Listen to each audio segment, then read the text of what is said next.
And we welcome you to Newton Rebels Baseball. This is Frank Martinez, your play-by-play announcer, joined along by General Manager Mark Cavalla here in Cheney, Kansas, as we are underway. First batter got a base hit, now standing at second base as the second batter just walked. That brings up the right fielder, number 99, Lenny Ashby. Yeah, not a good start. His ball that probably should have been fielded right off the bat, the first pitch there, but he got on base, and then George Speck of Dallas Baptist. Well, we just saw him playing Frank in the Super Regionals. He gets a walk, so there's some trouble for Ricky Hockett. Well, tonight, Ricky Hockett is the starting pitcher for the Newton Rebels. We're sorry that we're late on the air, but just got set up.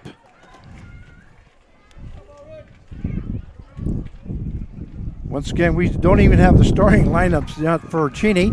Cheney is going to be the visiting team here tonight, even though we're playing in Cheney, Kansas. The Newton Rebels will be the home team. Ricky Hockett throws, and the count will now go to 2 balls and no strikes. Here in the top half of the first inning, once again, the Diamond Dogs are the visiting team here in Cheney. That ball hit into the left side. That's going to be foul ball. So the count will now go to 2 balls, 1 strike. It's good hustle right there by the third baseman, Nolan Riley, and the left fielder. Now, both teams, Frank's pretty interesting. From last night's tough game, whoa, okay, little noise there. But from the game last night, each team has only 4 position starters in the lineup from last night. Yeah, that is interesting. There's a swing and a miss there as the count now goes to 2 balls, 2 strikes.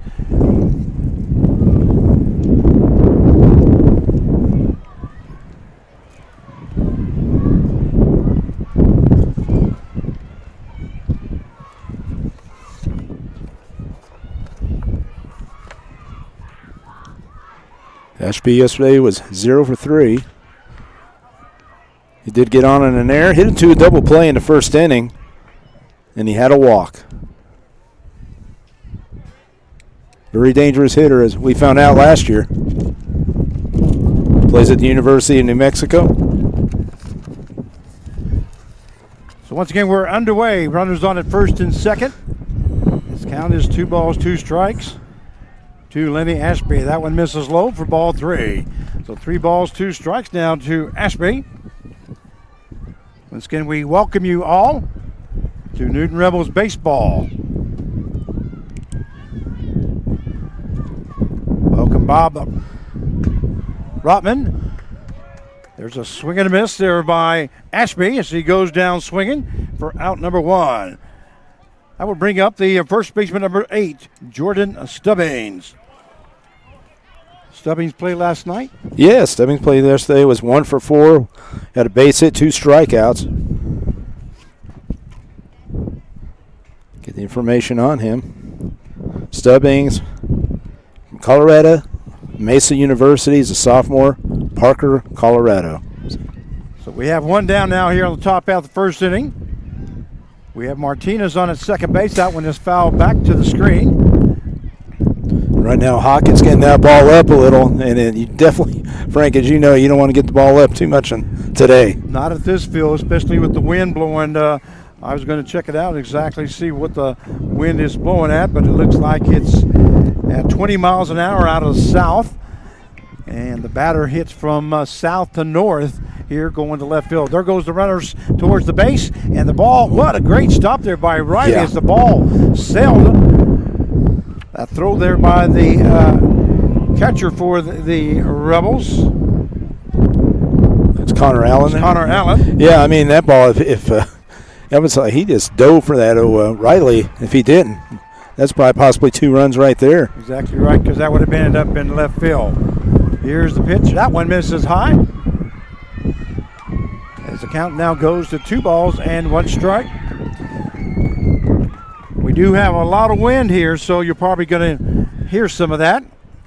We're trying to block it out as much as possible. And here's Hockett's pitch. Swing and a miss there by Jordan Stubbings as the count now goes to 2 balls and 2 strikes. You know, I mean, you're seeing the high pitches there, but believe me, that's not by design, even though it was a good, strike, whiff right there. Breaking ball misses outside, so the count will go full now at 3-2.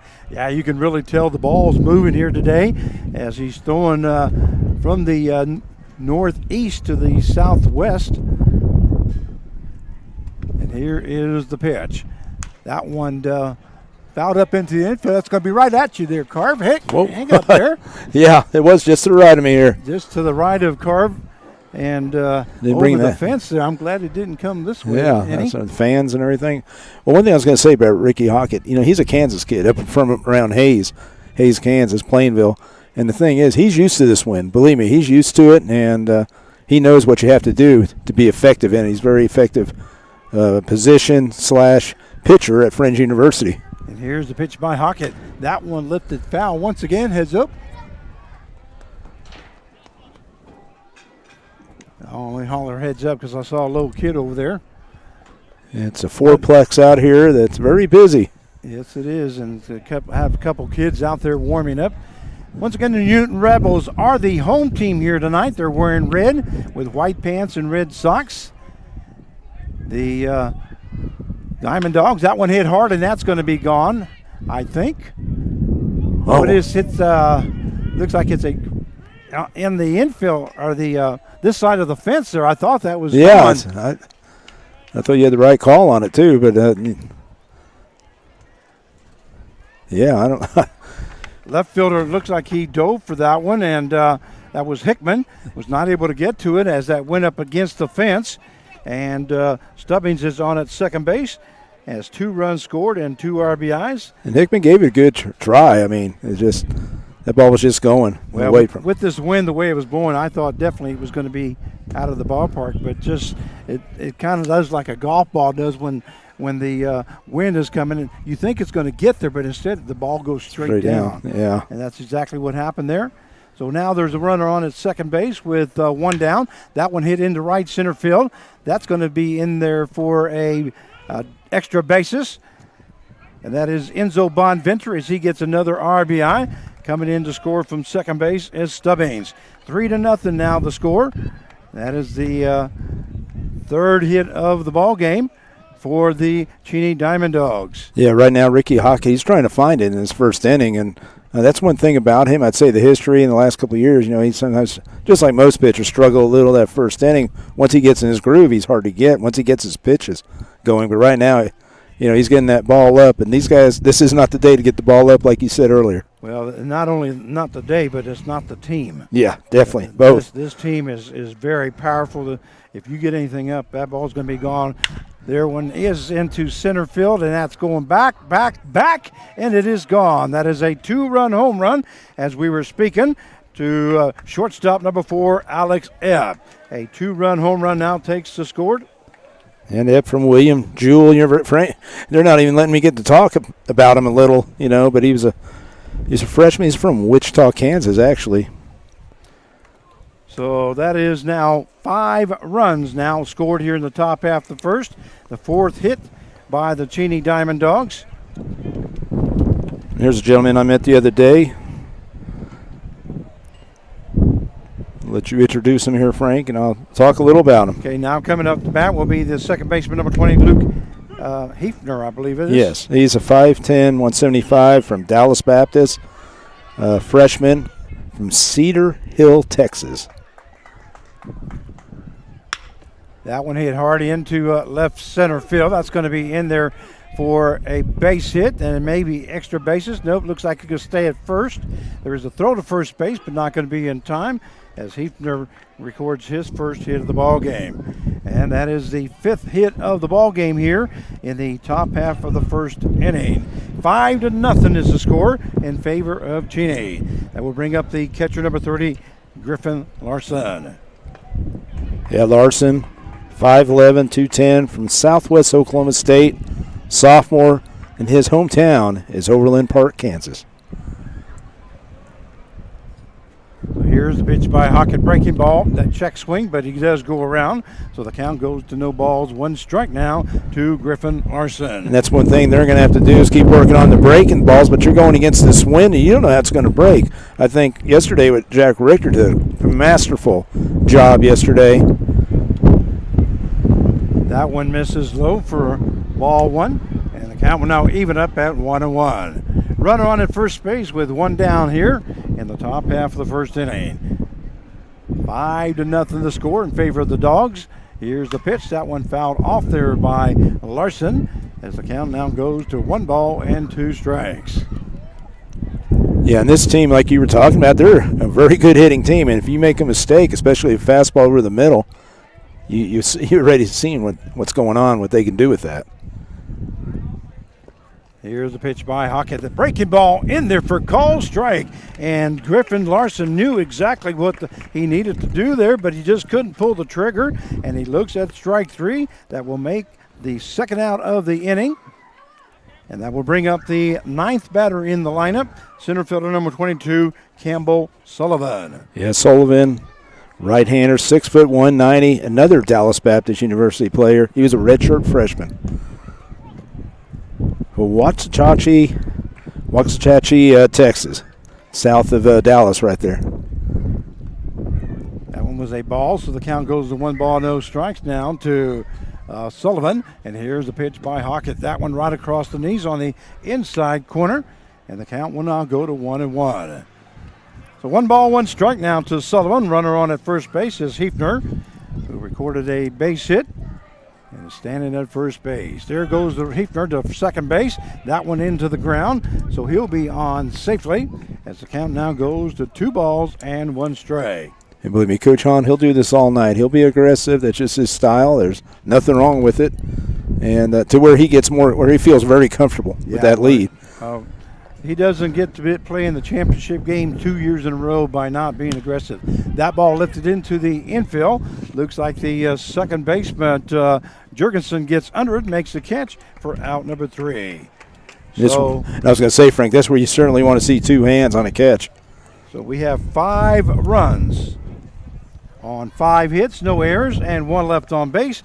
Here in the top half of the first inning, the score of the Diamond Dogs 5 and the Newton Rebels coming to bat. And we'll be right back.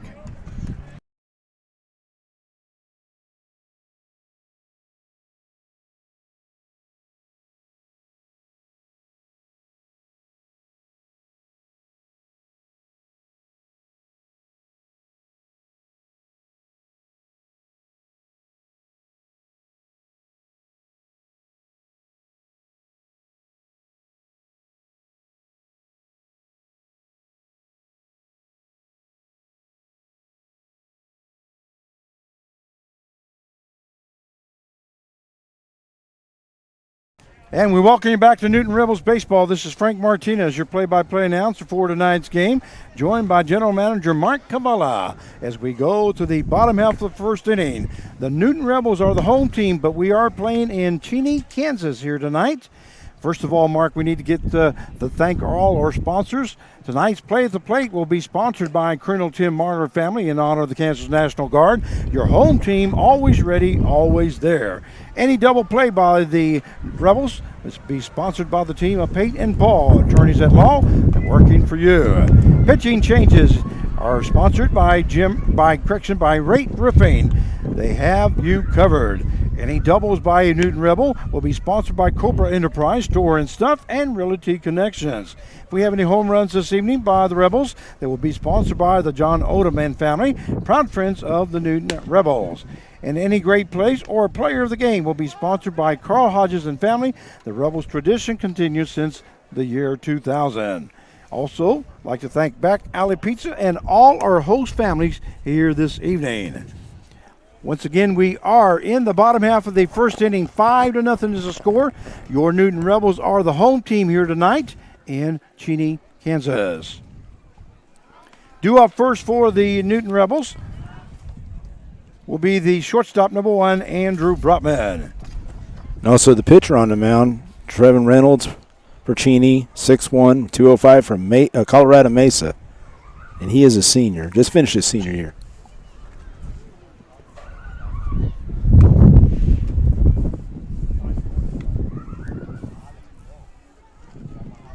Is that a ball one? Ball one. Okay, thank you. Just up a little. All right, you're going to have to tell me because Okay. I'm writing down lineups still. All right. Thank you.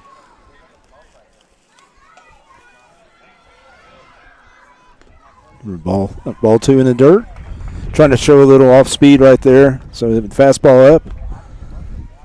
Breaking ball in the dirt. So 2-0 for Brotman. Showing some patience here. Had some great at-bats last night. Ball three, it's up. Okay, so the count goes to 3 balls, no strikes to Andrew Brutman, who is the first batter here in the bottom half of the first inning. 5-0 is the score if you're just now joining us. We apologize for getting on late, but we just set up a little late. Their ball hit to the shortstop. Shortstop tries to make the stop, but it is by him, and Andrew Brutman records the first hit of the ball game for the Newton Rebels. Yeah, I don't think he was ready, the shortstop right there, because it's a 3-0 count. And I think he assumed he's just going to take, like, most people do, but I guess that pitcher's right there, and Coach Clark looked at Brotman and said, go ahead if it's there. That will bring up the second baseman, number 6, Camden Jurgensen.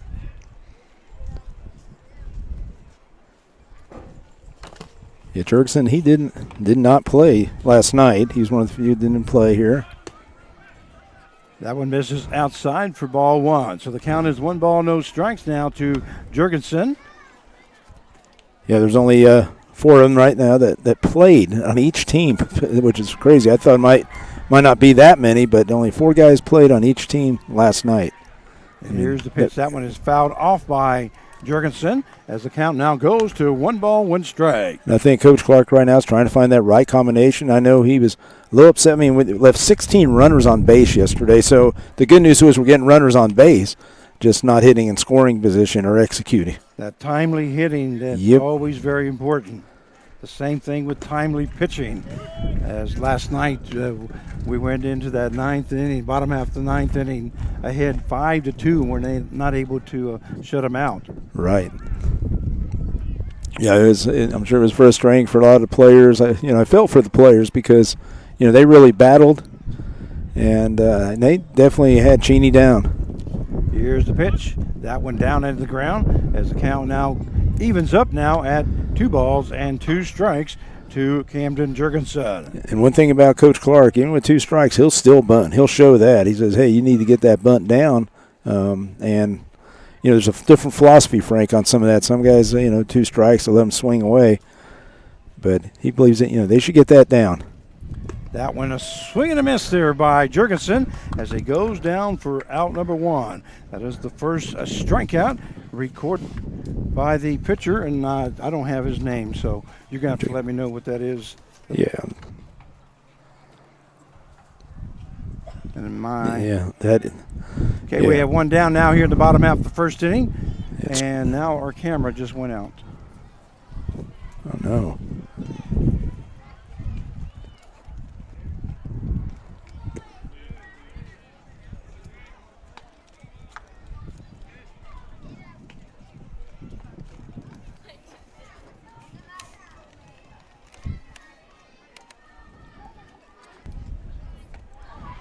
There we go. We're back, looks like. There goes the runner to second base, and Brotman will be in there safely on a stolen base. Trey Wingett up at the plate. Trey Wingett hit a grand slam home run, I heard, last night. Yeah, he had the big hit for us, in the 4th inning. Fortunately, we couldn't capitalize and keep scoring like we talked about all the left on base, but he had the big hit. I mean, it was a 1-1 game and, put us ahead, and it looked pretty good, Frank. I mean, we were, just got to keep hitting. That pitch misses inside for ball 2. Then I can't say hitting, but I mean, a lot. We were getting some walks. We were doing a great job with the approaches, Frank. You and I always talk about that, and they were doing it just like you just said. You got to hit with scoring position and get good pitches to hit.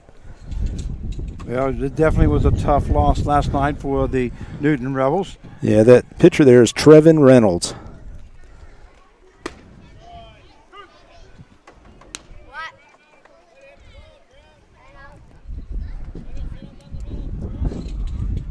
I believe the count's 2-2. Like I said, and like I said, Wingett, a lot of potential in this young man. That one misses low. It as the count now goes to 3 balls and 2 strikes. They are making Reynolds work right now. I love this program, but I don't like the fact that it doesn't move the runners over. You would think that on the base pass there that I could move them over, but it doesn't. You have to clear it and then put them back on. And Wingate gets on with a base hit, or correction, a base on balls. So now there'll be runners on at first and second with 1 down, and that will bring up the third baseman, number 23, Nolan Riley. Yeah, Nolan Riley's been a great addition. He wasn't on the early season roster, but we picked him up. He's a guy that played for us last year, and man, he's been awesome. His talk about approach. He has a great approach. Sure, he probably leads the team in walks. So here's the first pitch by Reynolds to Riley. That one misses outside for ball 1. So the count goes to 1 ball, no strikes now here in the bottom half of the first inning. It is 5-0 in favor of the Cheney Diamond Dogs. If you're just now joining us, the Newton Rebels are the home team in Cheney, Kansas tonight. And here's the pitch by Reynolds. That one lifted into right field. Right fielder backing up, and looks like Brotman will be tagging up from second base. Yeah, that was Ashby out there. He just kind of settled it. I thought maybe it's going to carry a little more, but he had it all the way over there, just right in front of the fence in right field.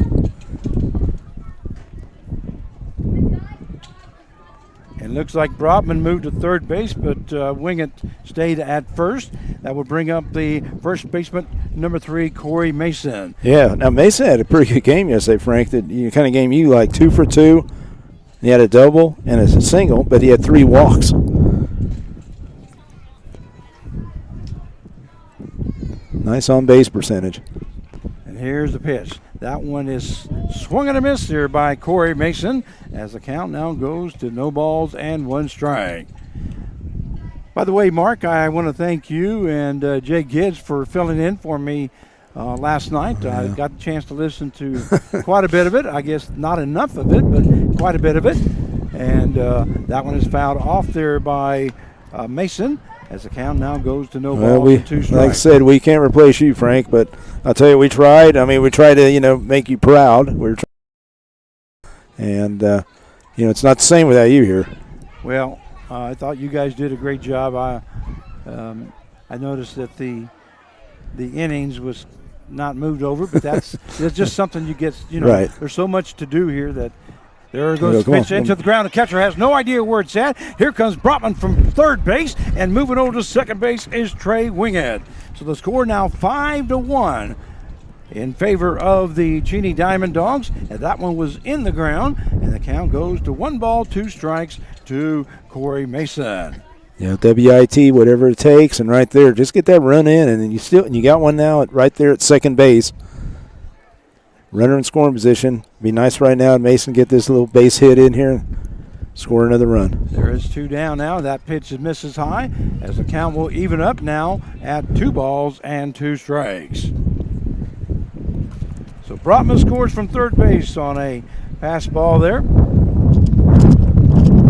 Actually, I don't think the catcher really had a chance. No, that's definitely a wild pitch. Wild pitch, I was going to say, yeah. Reliving that pitch in my mind there. That one misses low for ball 3. So we have a full count now. 3-2 now to Corey Mason here in the bottom half of the first inning. The score 5-1 now in favor of the Cheney Diamond Dogs. Here's Reynolds' pitch. That one fouled off to the right field side. And the count will stay full now at 3-2. Mason, like I said, he's been one of our top, leading. We got some guys that are really stepping up. We talked about that earlier, Frank, especially with the wood bats. Guys will start stepping up in a couple of weeks, and we're seeing that, and he's one of them. I think Wing gets one of them. Here is Reynolds' 3-2 pitch. That one into the ground, and that's going to be ball 4. So we'll have runners now on at first and second as Mason walks to first base. I might have to look at the sheet from the other night there, Frank, because, that's 6 straight times that Mason's been on base. And it looks like the pitching coach is coming out to talk to Trevin Reynolds. kind of settle him down a little bit as Trey Wingett is on at second base. He reached on a base on balls and then stole second base. Actually went to second base on that wild pitch. And then Corey Mason just got through walking. So there will be runners on at first and second with 2 down. 5-1 the score if you're just now joining us. And once again, I'd like to remind you that the Newton Rebels are the home team here tonight, even though we are in Cheney, Kansas. So it might kind of seem strange to you. We'd like to say hi to Bob Brotman. He's the only one that has made a comment so far. I'm not sure if...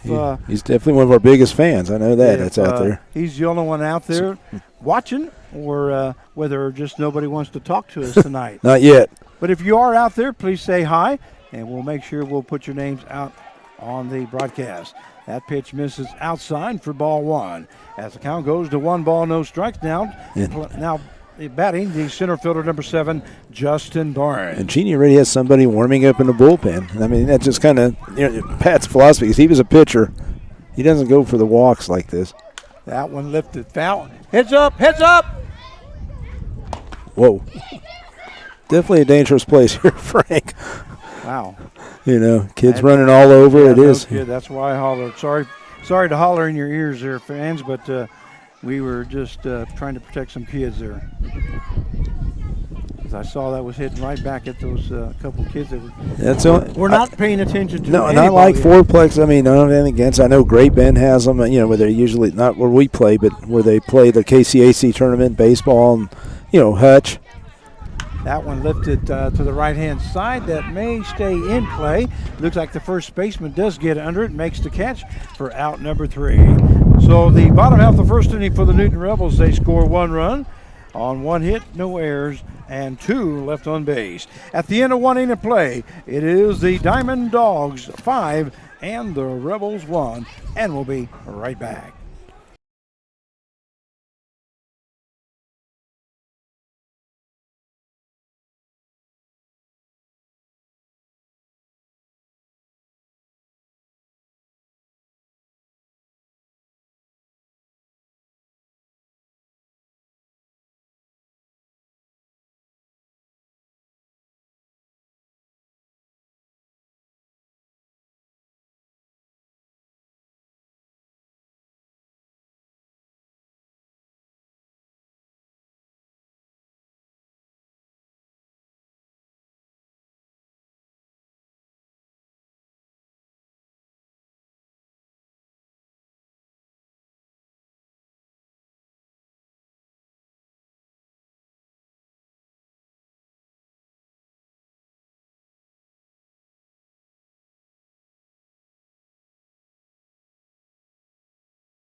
And we welcome you back to Newton Rebels baseball as we go to the top half of the second inning. The score is the Cheney Diamond Dogs 5 and the Newton Rebels 1. And we're going to start off at the top of the lineup. It'll be the third baseman, number 26, Edward Martinez. Once again, the Diamond Dogs are the visitors here tonight, even though we're playing in Cheney, Kansas. There was a field issue back in Newton. Yeah, the Legion. Ball hit a third baseman, Nolan Riley, hits it on 1 bounce, goes to first base for out number 1. A 5-3 put out if you're scoring at home with us for the first out. Yeah, and sometimes, and let me explain that, Frank. Sometimes, when we do this schedule months ago, it was back maybe March, whenever, February, March. Sometimes you have conflicts, and sometimes you work it out with the American Legion. That's at Newton, and sometimes you don't. So this is something that they definitely needed to play, and they've been great. They're great to work with. Pitch there by Hockett, misses inside as the count goes to 1 ball, no strikes. To George Speck now is the batter, left fielder for the Cheney Diamond Dogs. A swing and a miss there by Speck as the count now goes to 1 ball, 1 strike. Yeah, so anyway, we tried to work something out, and then there were some changes during the schedule. And if you look at July 15th, we're not going to be playing at home. It's going to be at Sluggers. just to give everybody a heads up, July 15th is not in Newton. So it's going to be at West Durbin Field, and that's where the Sluggers play. Count is 1 ball, 2 strikes. That one hit right in front of home plate. Connor Allen goes to first base for out number 2. So a 2-3 play for the second out. And we have 2 down now here in the top half of the second inning. That brings up the right fielder, number 99, Lenny Ashby. Yeah, Lenny, like I said, I've got to know him a little last year, and he's a guy that, like I said, he's quite a character. 5'7", 190, University of New Mexico. There's a hard hit ball into left field. That's way back, and that's going to be gone. A home run by Lenny Ashby. A 1-run home run by Ashby. And I was just about to say, who can hit? He did that for me right there. We obviously know that. He's from Aruba and very popular player in the league, and of course on the Cheney Diamond Dogs. Yeah, Ashby definitely hurt us last year quite a bit. Yeah.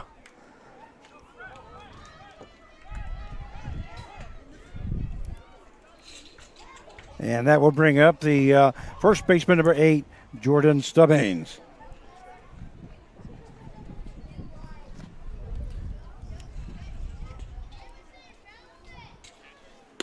That pitch there by Ricky Hockett misses outside for ball 1. Stubbings a big kid. I mean, 6'1", 230.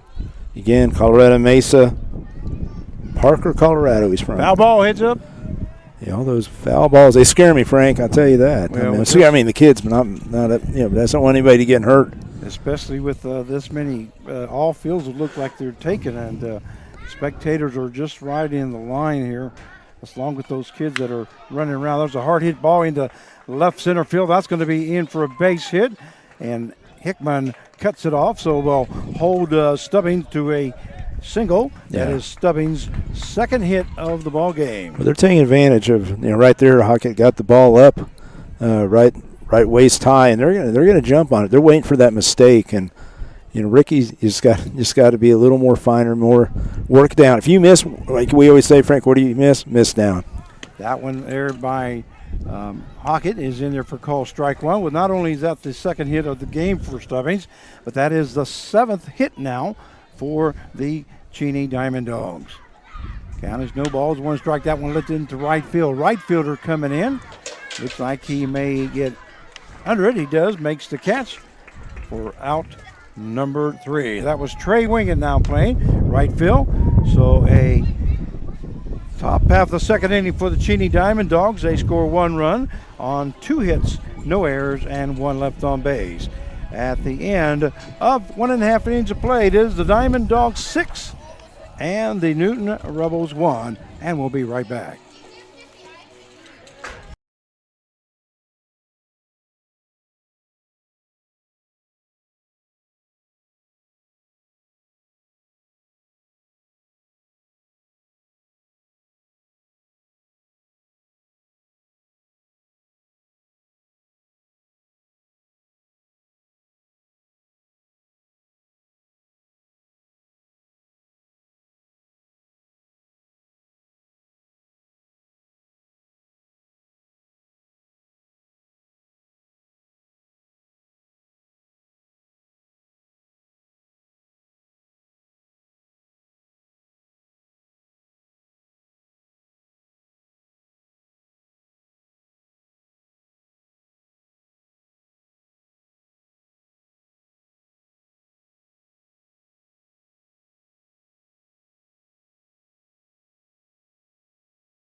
We welcome you back to Newton Rebels baseball as we go to the bottom half of the second inning. Newton Rebels are the home team here this evening. Due up for the Rebels will be the designated hitter number 27, Connor Swink. And we do have a new pitcher now in for the Diamond Dogs. It will be number 34, Cody Cardoza. Yeah, 6'4", 230 from Merced College, a freshman from Los Banos, California. Ball hit to the shortstop. Shortstop comes up throwing, but it is going to be out. Looks the plate correction. The field umpire said that he did keep his foot on the plate on the first base. That is, so it is a 6-3 put out for out number 1. Yeah, that was a good stretch there by Stubbings. That will bring up the catcher number 22, Connor Allen.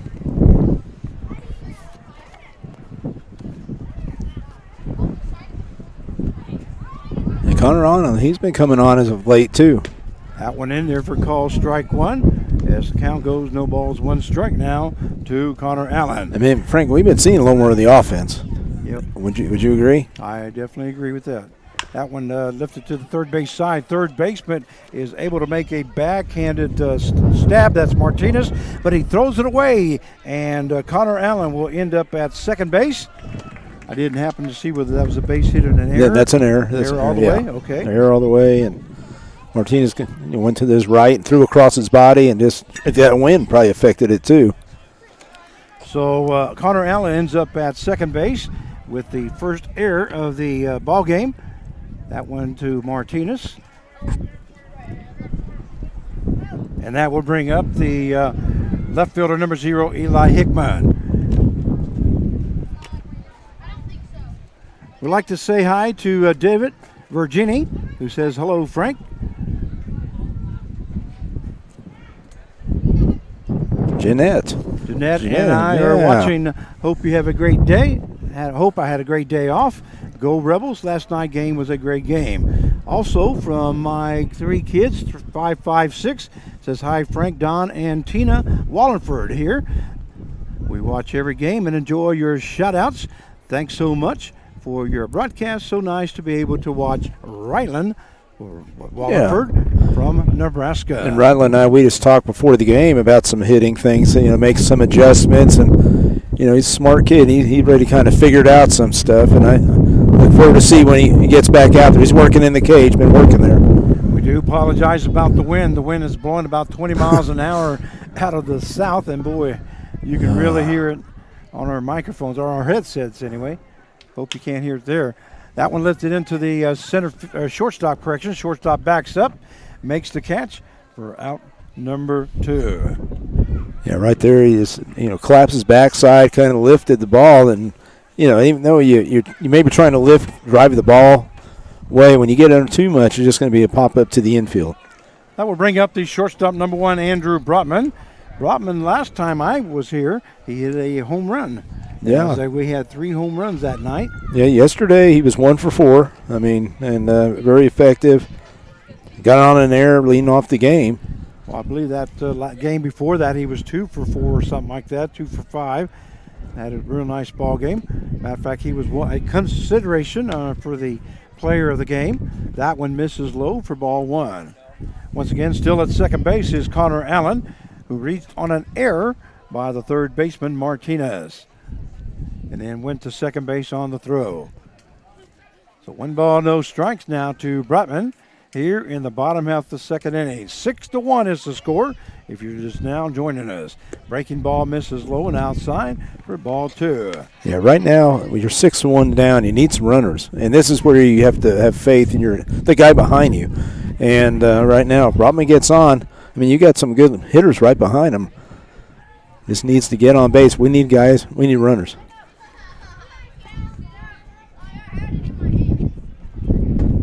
So 2 balls, no strikes now to Brotman. There's the pitch. That one lifted to the right-hand side. And with that wind, that may foul ball in fair territory, but it doesn't. Yeah. And Ashby ran a long way right there. Yeah, right fielder Lenny Ashby. Well, actually, that's not Ashby. Yeah, it is. There is. Yeah. Okay. Ashby ran a long ways to try to get to that, but was not able to. The count now goes to 2 balls and 1 strike. 2 down here in the bottom half of the second inning. You got to wait here for Ashby to pick up his hat and run all the way back over to the right center. Once again, we thank you all for joining us. We hope you enjoyed the broadcast. And Just told Carv earlier that I really did appreciate them letting me have the day off where I go play some golf.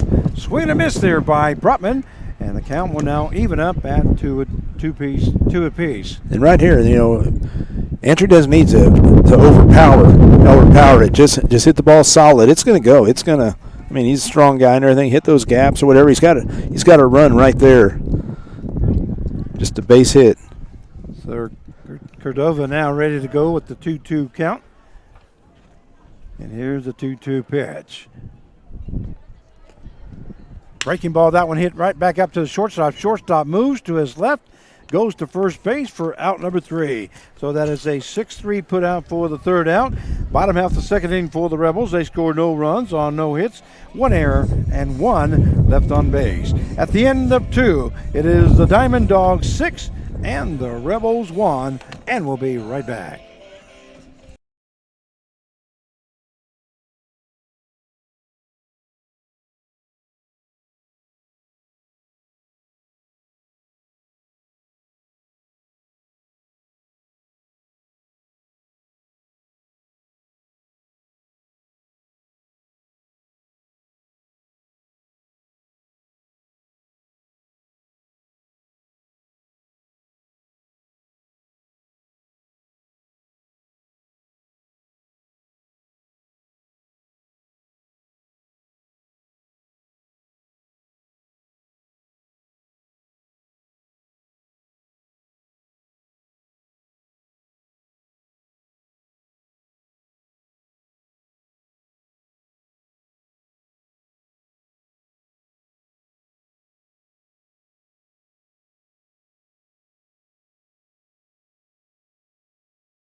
And we welcome you back to Newton Rebels Baseball as we go to the top half of the third inning.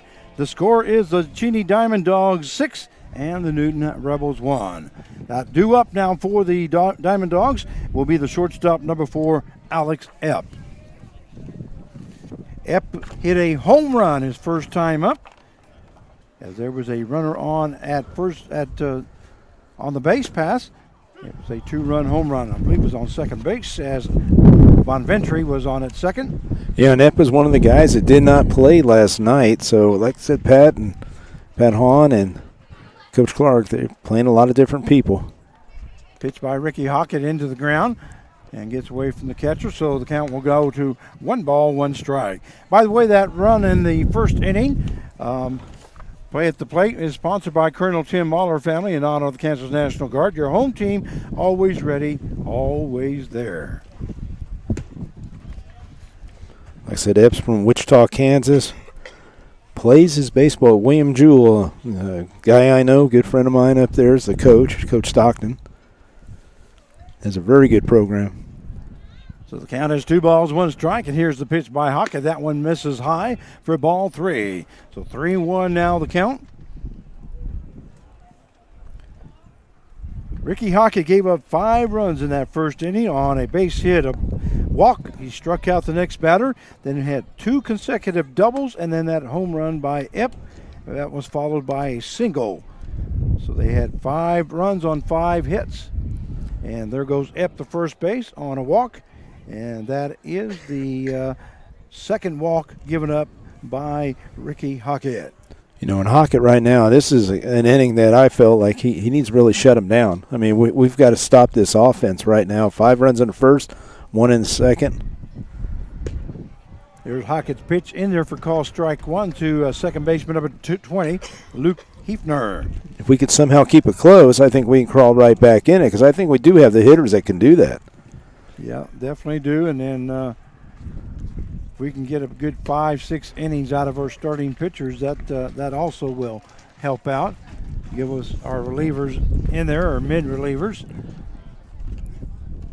And Heffer's another player that did not play last night. Yeah, Down is 1-1 now to Hefner. And here's the pitch by Hockett. That one called strike 2, as that's right across the knees. And the count now goes to 1-2. You can see, Frank, he's made that adjustment where he has been, right around those knees like you just talked about. I mean, that's where you need to be, Ricky.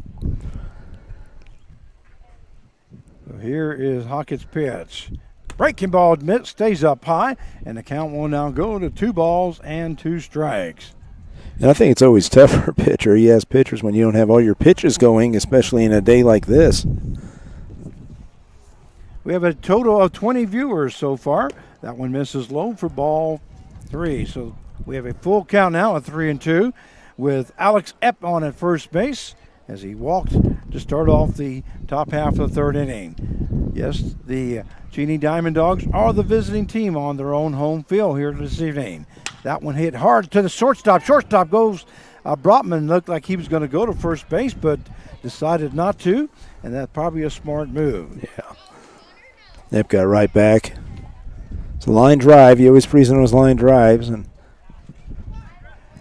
So we have one down now here in the top half of the 3rd inning, and that will bring up the catcher, number 30, Griffin Larson. Larson struck out his first time at the plate.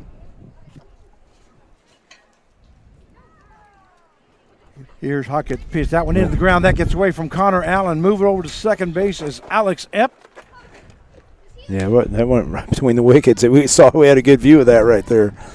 Yep, definitely did. Just saw it was a breaking ball in down to the dirt. There's no way that Allen was going to be able to get to that one, as that was moving away, tailing away from him to his right side. That one lifted into left field. That's going to be in for a base hit and extra bases. Hickman comes up with the ball, but scoring from second base is Alex Epp. That is the 8th hit of the ball game, a double by Griffin Larson and an RBI.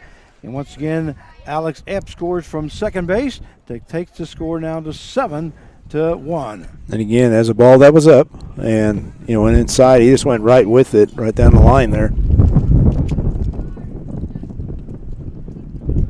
Like I said, these guys are very good hitters, obviously. I mean, what colleges they play at, the divisions are in. That one, breaking ball in there for call strike. And a correction, that is the 8th hit of the ball game now for the Cheney Diamond Dogs.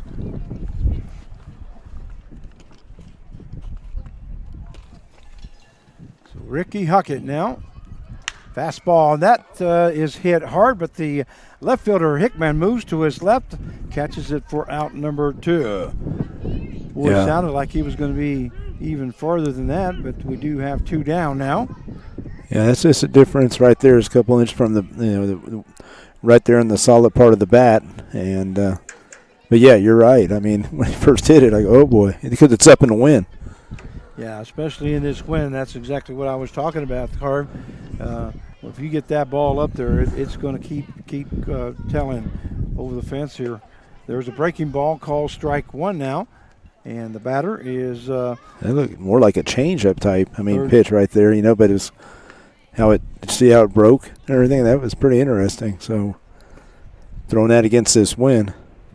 Another breaking ball in there for Yep. call strike as the count now goes 0-2. Batter is third baseman number 26, Edward Martinez. Martinez recorded a base hit his first time up and scored a run, as Stubbings hit a double and scored both Martinez and Speck from second and third base. That went into the ground, and the count will now go to 1-2 strikes. And I know, Frank, you used to catch. Did you catch many knuckleballs? Yeah. Gets that win, and yeah. Shoulders, they call him Alamburo, but we called him Shoulders, and he threw a knuckleball every once in a while. Also, Mr. Torres, trying to think of his first name now. Philip, or is that? No, not Philip. Okay. Let me think about it here for a second. He threw a knuckleball all the time. Yeah, especially against that wind. If you control that. That one hit hard into left field. Hickman is right there, makes the catch for out number 3. So that the top half of the third inning for the Cheney Diamond Dogs. They score 1 run on 1 hit, no errors, and 1 left on base. At the end of 2.5, it is the Diamond Dogs 7 and the Rebels 1, and we'll be right back.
And we welcome you back to Newton Rebels baseball as we go to the bottom half of the third inning. The score is 7-1 in favor of the Cheney Diamond Dogs. Diamond Dogs are the visiting team tonight on their home field. Due up for the Newton Rebels will be the second baseman, number 6, Camden Jurgensen. Hey, girls, music, please. Jurgensen now up for the second time as he struck out his first time. That ball hit to the right-hand side. Second baseman moves in, tosses over to first base. That was Hefner to Stubbings for out number 1. So a 4-3 put out if you're scored at home for the first out. And Jurgensen, he moved down that line, just a little ground ball to second. He made it pretty close. That will bring up the right fielder, number 14, Trey Wingett. Wingett reached on a base on balls his first time up and moved to second base on a walk to Corey Mason. Was left stranded at second base. A swing and a miss there by Wingett as the count goes to no balls and 1 strike. We have Christy Brutman. Says, I like listening to you guys. It makes it nice to be able to watch and listen when I can't be at every ball game. Give it a little extra support to watch Brutman and Nittler. That's those Arc City boys. Well, we thank you very much for joining us here this evening. Everyone in there. Call strike 3 as Trey Wingett goes down looking for out number 2. Yeah, that's a tough at bat. 1, 2, 3 on Wingett, and right there, I think he put himself in that hole swinging at that breaking ball in the dirt right off the bat. And that's part of the approach, and he's just, like I said, once he figures it out, especially he's going to Division I St. Mary's, and I'm sure they'll be working with him on that. Here's the pitch. Now up is Nolan Riley. That one in there for call strike 1 right across the knees. And then you have the guy right here, I think, has one of the best approaches as a college player. Another one just misses outside, and that will even up the count now at 1 ball, 1 strike. I like what the home plate umpire did that time. He took a real good look, making sure that it was not across the plate, and decided it was outside. Breaking ball outside into the ground as the count now goes to 2 balls and 1 strike. Yeah, that's the whole thing. You got to make the pitcher work a little. Don't let him get out too easy. Here's the pitch. That one fouled off there by Nolan Riley. Turn me up just a little bit on my hearing. There you go. Thank you. I know the game I was gone, I guess Riley had a pretty tough game striking out, which is rare. Breaking ball misses outside for ball 3. I believe, 2 or 3 times, Frank? And you and I were talking about, before how his approach. But everybody has bad games. So there's a full count now. That's right swing and a miss there by Riley as he goes down swinging for out number 3. And that is the third strikeout recorded. Correction, that's only the second strikeout recorded by Cordova. I forgot that Reynolds went out of the ball game. So we got 1 and 2 here. Bottom half of the third inning for the Rebels. They score no runs on no hits, no errors, and nobody left on base. At the end of 3, the Diamond Dogs 7 and the Rebels 1, and we'll be right back.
And we welcome you back to Newton Rebels Baseball as we go to the top half of the 4th inning. This is Frank Martinez, your play-by-play announcer, joined by Mark Cavalla, general manager for the Newton Rebels.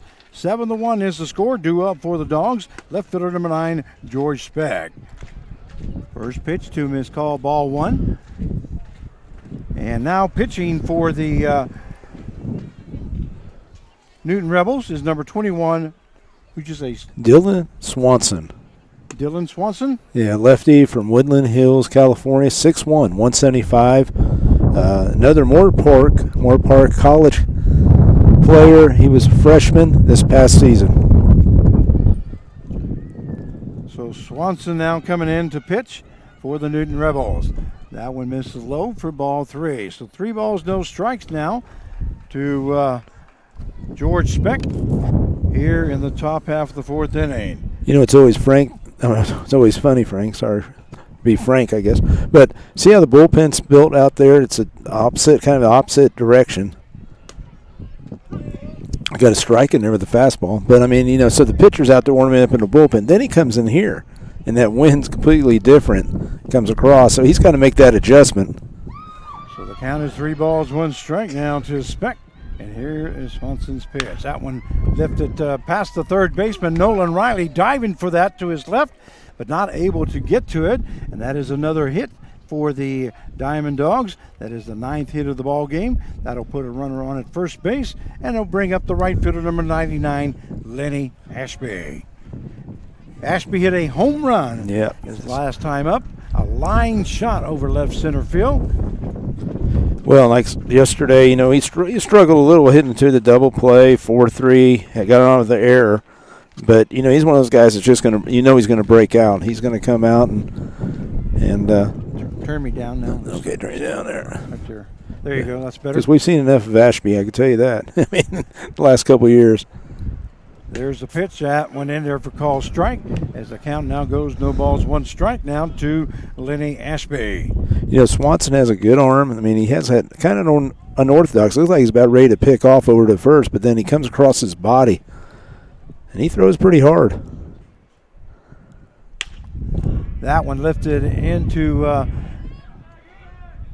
left center or right center field, and looks like Barnes falls down as he gets to the ball, but it was in there for a base hit. Almost looked like some of that turf came up there. Yeah. He's looking right at it, kind of stomped it down just a little bit. That is the 10th hit now. That will put runners on at first and second with no out, and that will bring up the first baseman number 8, Jordan Stubbings. And he's just strong enough. Ashby, that ball was, kind of hit on the inside of the bat, part of the bat, but still far enough that it dropped in like Bermuda Triangle, fell in right in between the 3 fielders. Well, Ashby records his second hit of the game. So now there's runners on at first and second with no out. Here in the top half of the 4th inning, 7-1 is the score. We hope you're enjoying the broadcast. That one right across the outside corner for a call, strike 1. I know you and I, we saw him last week, his first appearance, Swanson, in Hayesville. And it seems like he got better. He's a little nervous. Remember, Frank, when he first came in, and then he settled down. So here's the pitch. That one down at the ground, and good job by Connor Allen as he blocks that one. So Speck stays at second base. Ashby stays at first. And that would take the count now to 1 ball and 1 strike.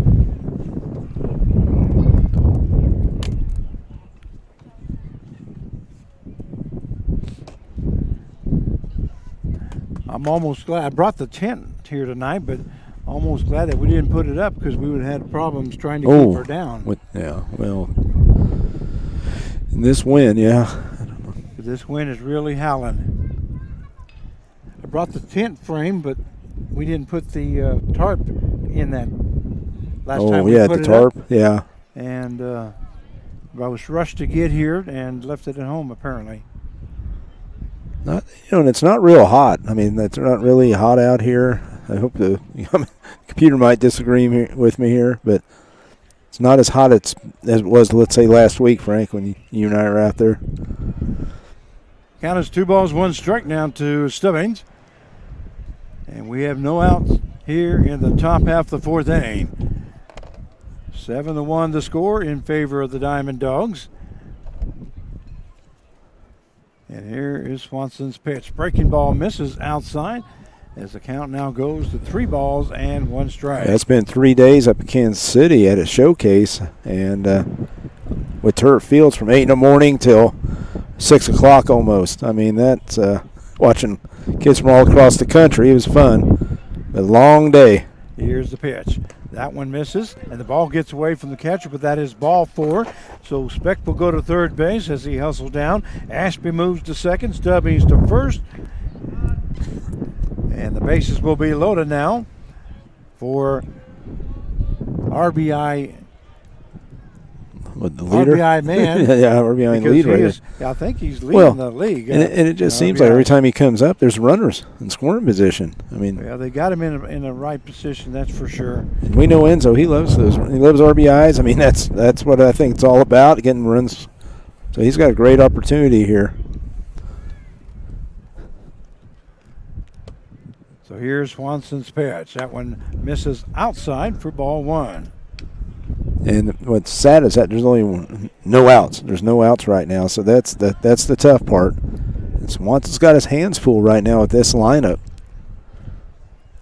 So Dylan Swanson, 1 ball, no strike. That one also outside. Connor Allen once again has to really move to his right to be able to even put a glove on that one. Well, and right there, if you're watching the pitch, you got to repeat your mechanics, and right there he's changing it up. I mean, he's rushing one time, then he's, fine right now, but his release is different. Looked like on that release, looked like he just was trying to overthrow. That one misses low for ball 3. I mean, that didn't look too bad right there, no, what he did there. That one was a lot better. Yeah. Just missed low. So the count is 3 balls, no strikes with bases loaded and no out. Just getting that rhythm down. And we cannot have another walk because another run will score, or another ball, I should say. That one misses low for ball 4. So a run will score. That score now takes it to 8-1 as Speck scores from third base. Ashby moves to third, Stubbings to second, and Enzo Bonventry is on with a walk. And that is the second walk given up here in this inning. 8-1 now the score. That will bring up the shortstop number 4, Alex Epp.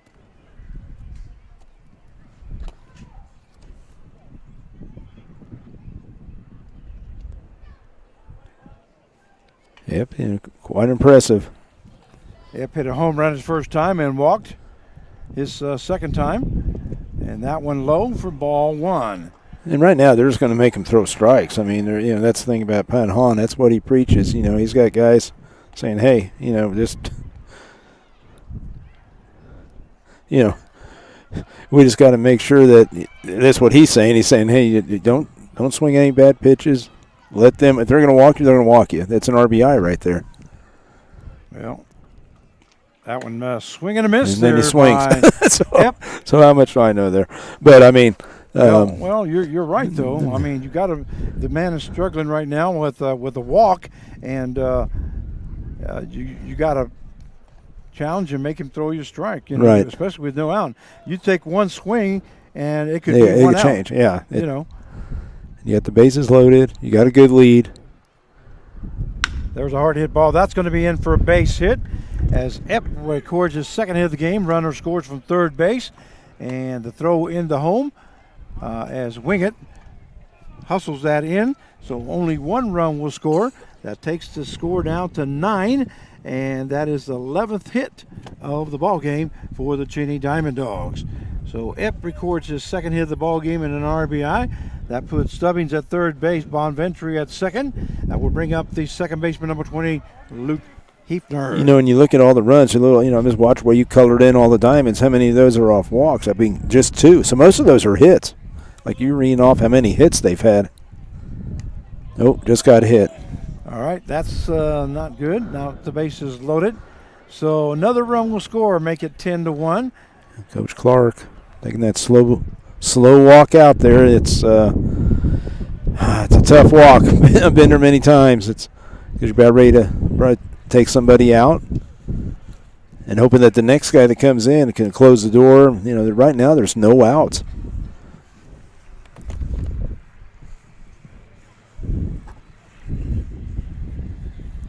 So that's going to be it for Dylan Swanson, and we'll see who he brings in. So the score now is 10-1 here in the top half of the 4th inning. And I believe that's going to be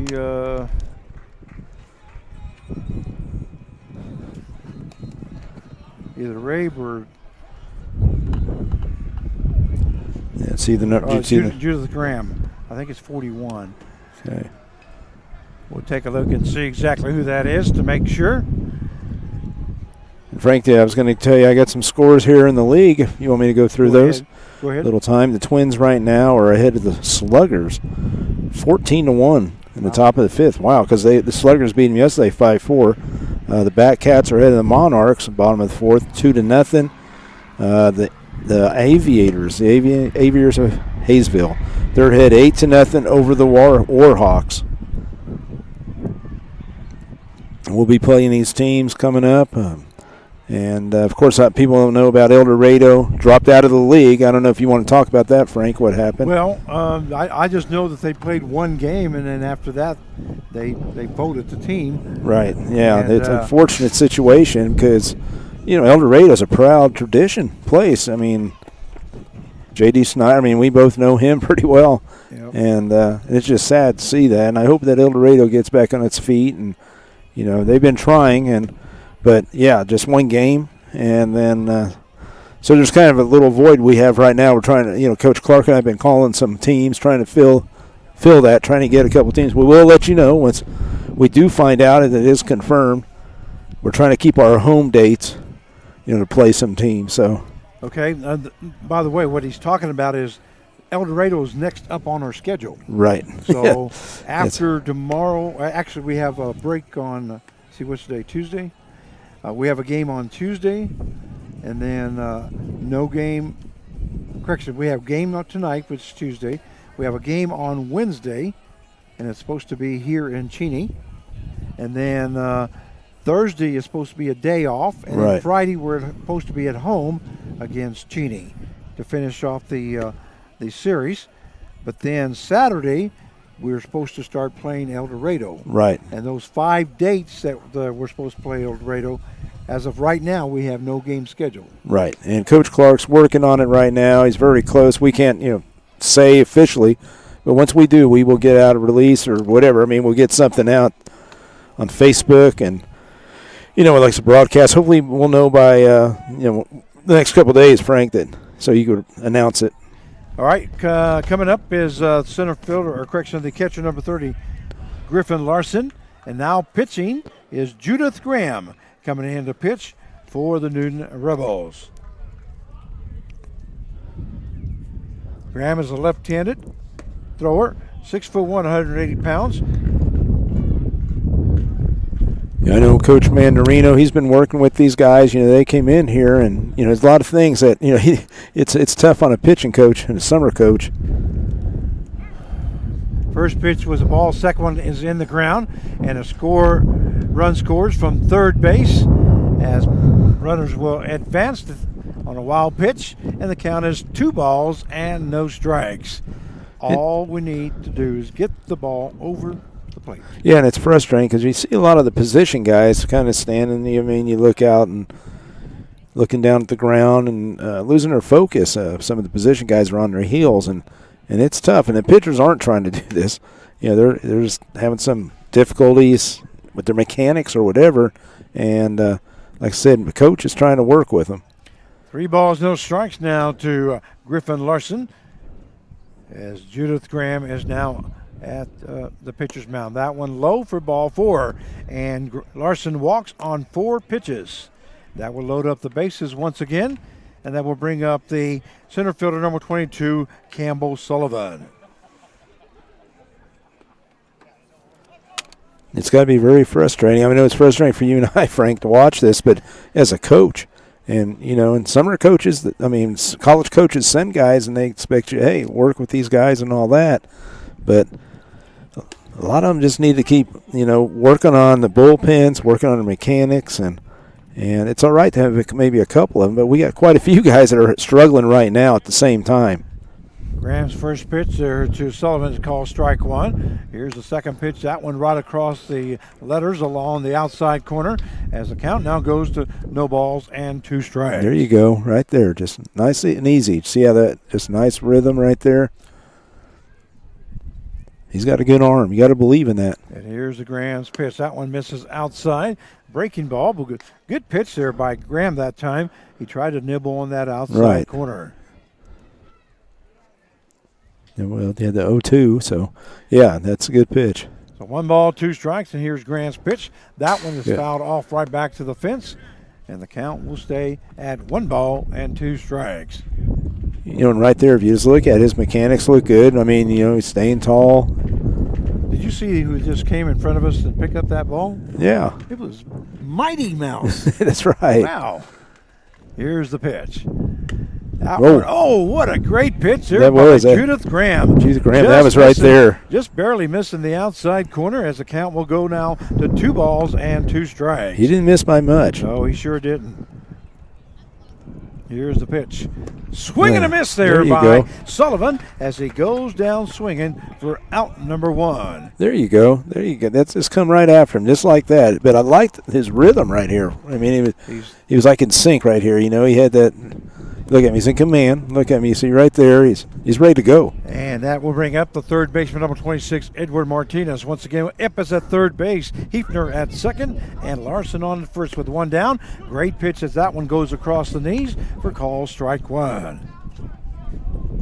And that's what it is, pitching. You know that, Frank. This guy, getting that rhythm, you feeling good right now. Let's go. Let's give me the ball. I'm going to go. Here's the pitch. That one also there in there, go. right across the knees. Great breaking ball there by Graham as the count now goes to no balls and 2 strikes.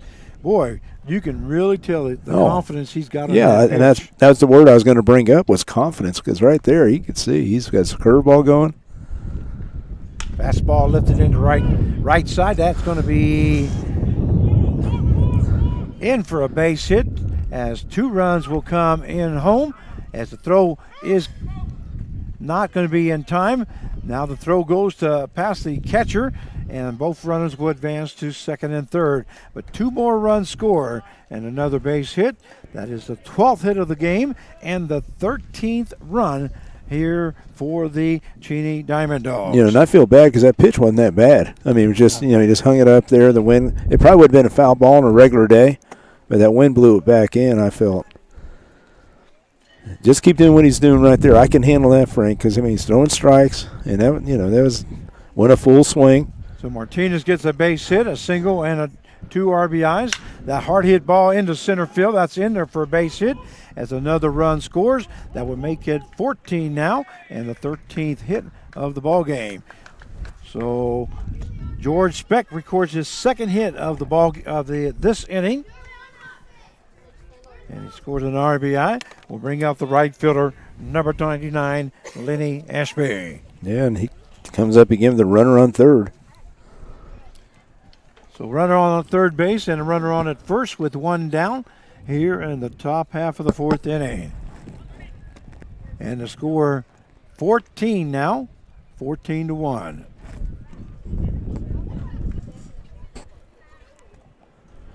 Somebody was talking to me last night about what Rector did. And here's the pitch. That one misses high for ball 1. So the count is 1 ball, no strikes now to Lenny Ashby as we are in the top half of the 4th inning. He shut these guys down. Diamond Dogs, he was mixing it up, and he had his pitches going. They said, and somebody came up to me and said, I hope all the pitchers saw what he did. And I said, well, that's easy. They all saw it, but you got to execute it. I did notice he was the player of the game last night. Yeah. Breaking ball almost hits Ashby as he gets out of the way, and the count will now go to 2 balls and no strikes. Yeah, because, you realize what he did yesterday, Frank. 5 2/3, 4 hits, 2 runs, 1 walk, 7 strikeouts. Well, that's a pretty good night for a starter. That one misses high as Ashby has to get out of the way, and the count will now go to 3 balls and no strikes. But everybody's got to realize everybody's different. It's like telling a kid, why don't you go hit like Mike Trout? Everybody's different. So 3 balls, no strikes now to Ashby. And Judith Graham now ready to go to work.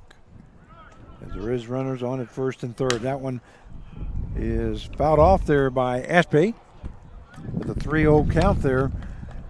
Ashby's good enough batter that he's probably going to get that green light. Yeah, he'll.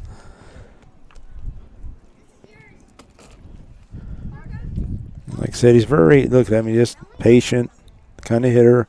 Like I said, I've been down there in Aruba and watch those kids out there. They play all year round. It's beautiful weather every day. Same all year round. There's the pitch about to Ashby is low for ball 4. So Lenny Ashby will be on at first base with a walk. That will move Speck over to second base, and Martinez is still at third base. Bases will be loaded, and that will bring up the first baseman number 8, Jordan Stubbings. And that's a talk that I've had with GMs in the league. How many pitchers do you need on your staff? And, there's always a question. I know one guy said, I got 20. There's the ball by Graham in there for call strike. As the count goes, no balls, 1 strike. Some want 15, some want 14, but, just because it's the dog days summer, you got to eat up some innings. Here's the pitch by Graham. A breaking ball misses low for ball 1. As the count will even up now at 1-1. And you got college coaches. They want these young guys to get some innings in, but you sure don't want to overdo it. So 1-1 the pitch. That one hits Stubbings, and he will be on at first base. Another run scores. Scoring from third base will be Larson. Moving over to third base is Speck. Over to second base is Ashby, and hit by pitch is Stubbings. But somebody might be asking, is Cheney running it up? And I said, no. Frank, I can't. You can't tell hitters just not to go up there or not hit. But a lot of these are, I don't know how many are the walks in this inning, Frank. I don't know hit batters in this inning. Well, we and started then with a off- combination of hits. Started off with 2 base hits, a walk, a base hit, a hit batsman, a walk, a base hit, walk, and then a hit batsman. So you got 1, 2, 3, 4 base on balls and 2 hit batsmen this inning. And we've seen that many of times here from the Rebels this year, unfortunately. I remember one game, the first 2 innings, we had 9 walks and 3 hit batsmen. Yeah. You just can't do that. Here's the pitch by Judith. Graham misses low for ball 1. And the bases are still loaded. It's a long inning right now. And Connor Allen's definitely feeling it, a catcher there.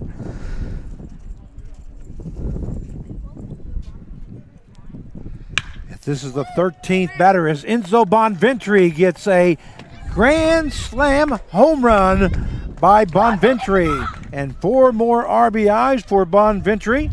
Yep, and he just got that fastball that he wanted right there. And 4 more runs will score. That will make it 19 now to 1 for the Diamond Dogs. So a grand slam home run there by Enzo Bonventry. Back when he played for the Newton Rebels, he used to be Enzo the Boom. That's right, yeah. Bonventry. And we were talking about that last night. I don't know if you heard us talking about that's definitely a Newton thing, calling the boom. But he definitely had a boom in his bat right there. And the one thing that I could tell you about Enzo, he's definitely matured. And we talked about that yesterday. I think he was so aggressive. And that's good. He has his nature. He's an aggressive hitter. But right now, you see a lot more patience. A lot more pain. He makes the pitcher work right there, and he's looking for his pitch, and he'll jump on it just like that, Frank. I mean, Yeah. he was waiting for that pitch. Well, I thought last year he did a great job for us, but I thought last year he was just trying to hit everything out of the ballpark. But in the year before, he used the field. He did a lot better. And now he's back to what we always know Enzo can do, because Yeah. you just saw they got I believe, we got the double to right center. Right. His first at bat today. Yeah, he didn't try to overhit that. He just put a nice moose swing and got the double, and 1 RBI. Now he gets 4 RBIs with a grand slam home run, and he was one of the top RBI guys in the league. So that's going to really add to it. If not the man, the top man. I think Enzo will probably be in that All-Star game. I believe it's July 5th. Yeah. And let's see who's coming on the pitch now. We're going to have a new pitcher for the Newton Rebels. Let's see, who do we have? By the way, that pitching change is sponsored by Ray Roofing. They have you covered. And looks like it's going to be 20-something.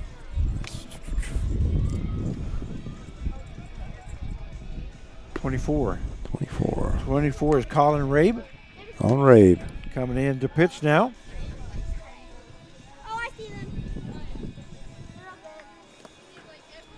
So Colin Rabe now coming in to pitch for the Newton Rebels.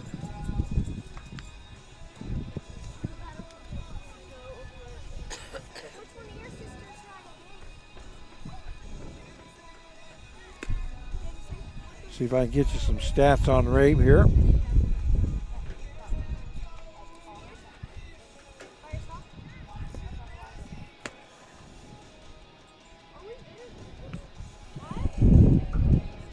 See if I got some too. Let's see what I had on. Rabe has played in 7 ball games, has started 1, has gone 5 2/3 innings, has given up 14 hits, 18 runs, 13 earned runs, 9 base on balls, and has only struck out 1. So Colin Rabe now coming in the ball game. That will bring up the shortstop, number 4.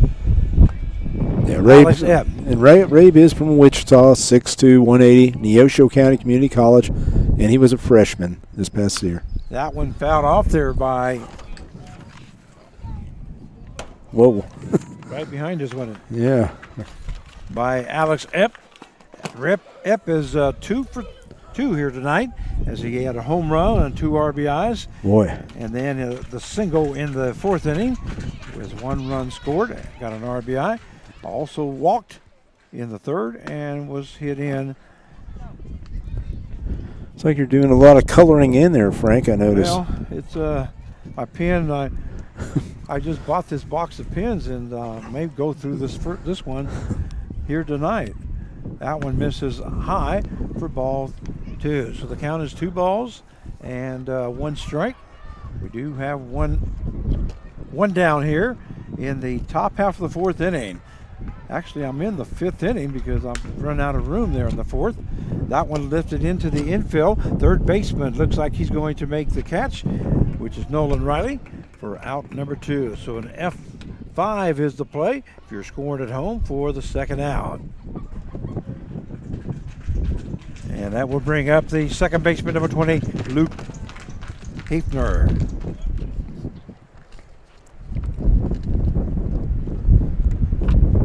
Boy, the wind's just picking up, too. Yeah, it is.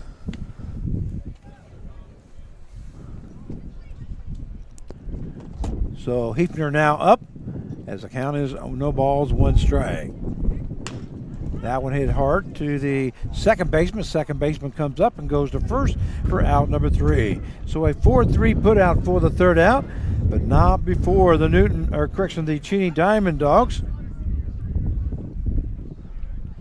score 11 runs. Is that correct? Is it 12 or They got 12 up there? Let's see. See what they have. It may be right, maybe 12, because I forgot to color this one in. Yeah. They didn't have anybody on base, did they? No. Okay. So it is 12 runs.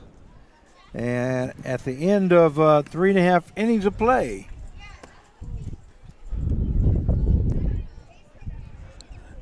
They have 19. I don't know. Is that what you have, or? yeah, I think so. 1, 2, 3, 4, 5, 6, 7, 8, 9, 10, 11, 12, 13, 14, 15, 16, 17, 18, 19. Yep, it is 19-1 now in favor of the Diamond Dogs. And we'll be right back.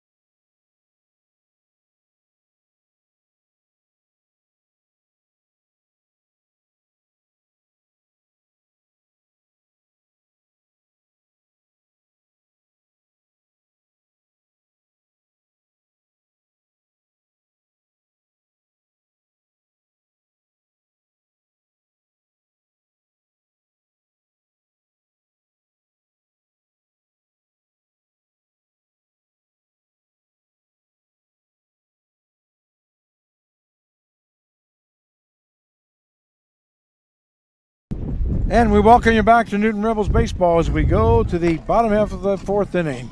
19-1 is the score in favor of the Diamond Dogs. That ball hit hard by Corey Mason. Mason's in with a base hit as the Newton Rebels record their 2nd hit of the ball game. Amazing. Just keeps doing what he does. I mean, right there, that's since yesterday, Frank. 1, 2, 3, 4, 5, 6, 7 straight on base. By Corey Mason. Good yes. job.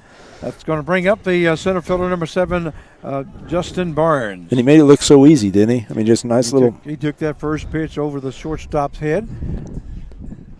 Swink on deck and Allen in the hole. Looks like here comes the pitch. That one hit to the shortstop. Line shot, and it's going to get doubled up as Corey Mason. And that is a F6 and a 6-3 put out for the double play. Yeah, you definitely have to watch that ball go through. But, I mean, he was pretty far off, actually. But, you know, it's just one of those deals that, you know, anticipate. He saw it off the bat. So we have 2 down now with nobody on base. Brings up the designated hitter, number 27, Connor Swing. Swing and a miss there by Swink as the count goes to no balls, 1 strike.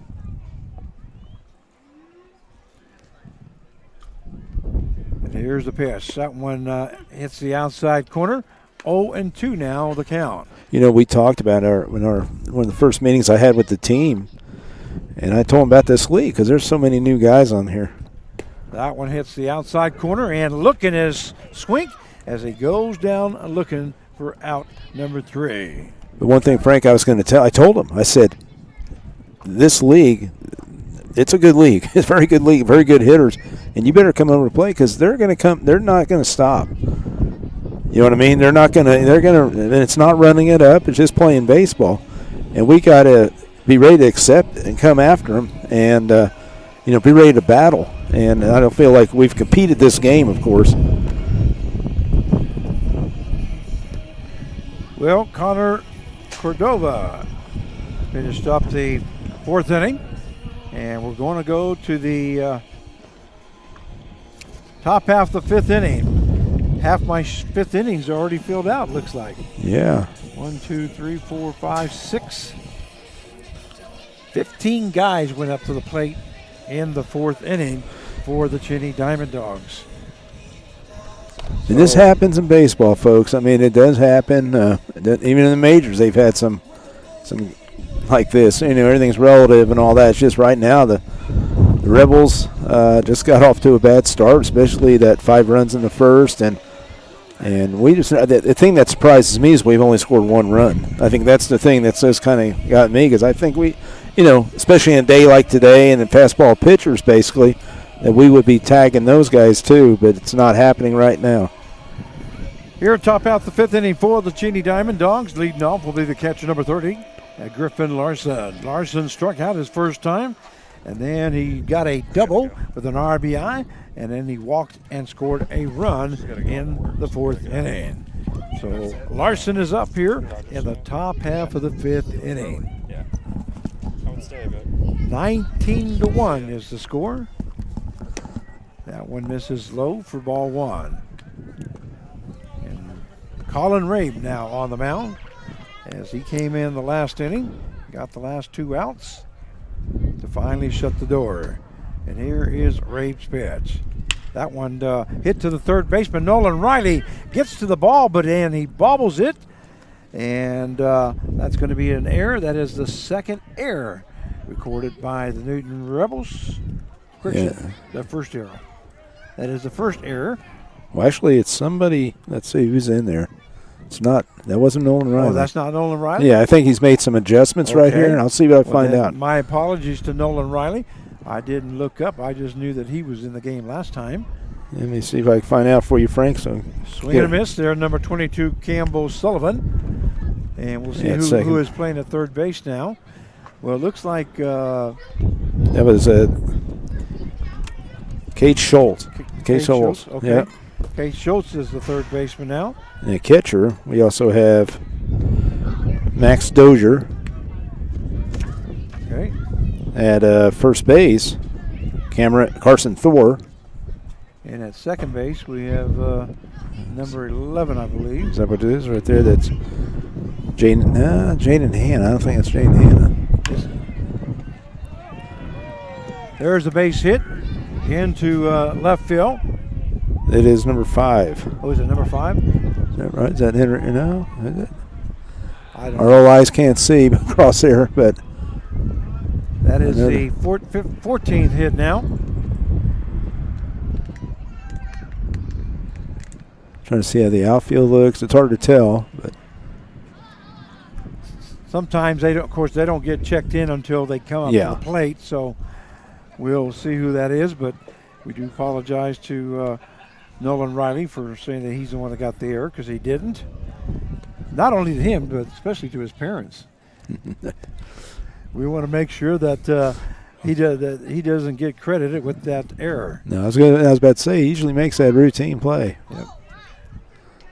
That one misses inside for ball 1.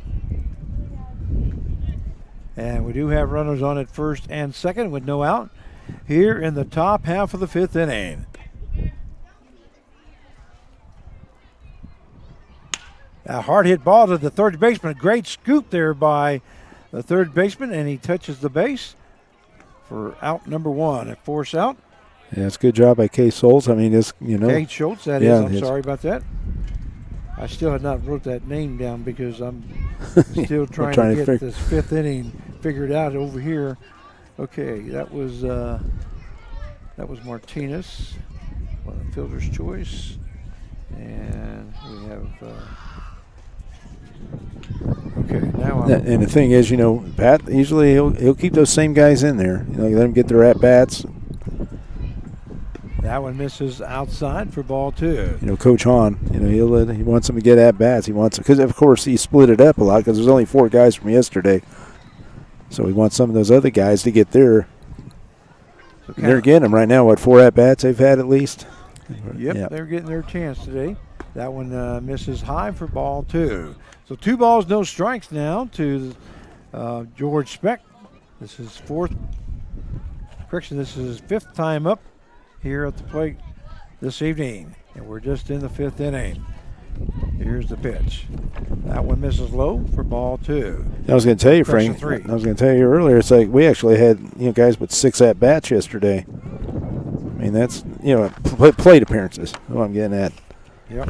Which is good. That means you're scoring some run, or you're getting around, even though we only scored 5, but 6 at bats. You're definitely getting guys on base. Right. That one misses for ball 4. So now the bases will be loaded. Moving over to first base will be Speck. Over to third base is Sullivan, and over to second base Martinez. And that will bring up the supposed to be right fielder number 99 Lenny Ashby, but I know just by looking at him that's not Ashby. Let's see if that is number 1 coming in. Let's see if I have him. That's Maloney. This guy's first name, last name Maloney. Maloney? Yeah. Okay. He was the leadoff guy last night, and he was actually 1 for 5. And that one lifted into center field. Center fielder Barnes makes the catch. Here comes the throw to third base as the run will score from third. And that takes the score now to 16-1. I'm sorry, not 16. That is 20-1. Runners on at first and second with 2 down. And that will bring up the first baseman number 8, Jordan Stubbings.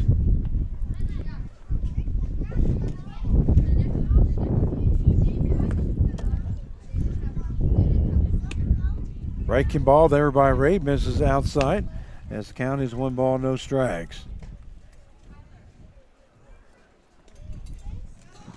Ray's, not done a bad job right here. Just it was an unearned run right there too. So that one hits the outside corner for call strike. So the count will even up now at 1 ball, 1 strike.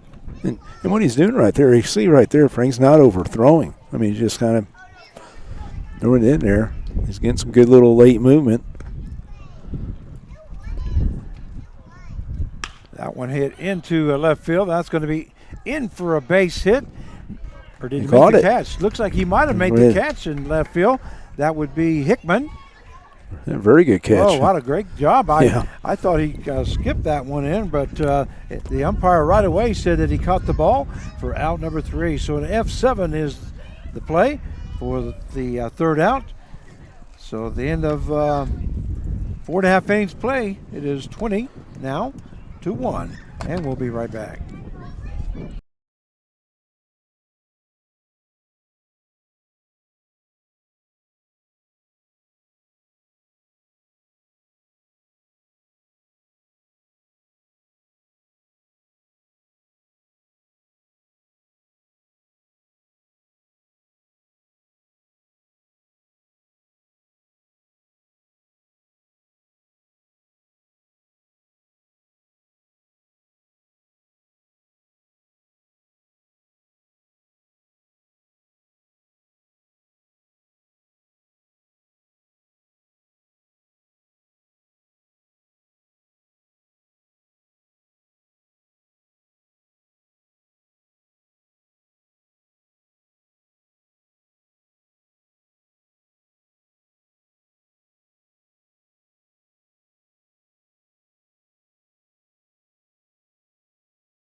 And we welcome you back to Newton Rebels Baseball. This is Frank Martinez, your play-by-play announcer, joined by Mark Cavala as we go to the bottom half of the 5th inning.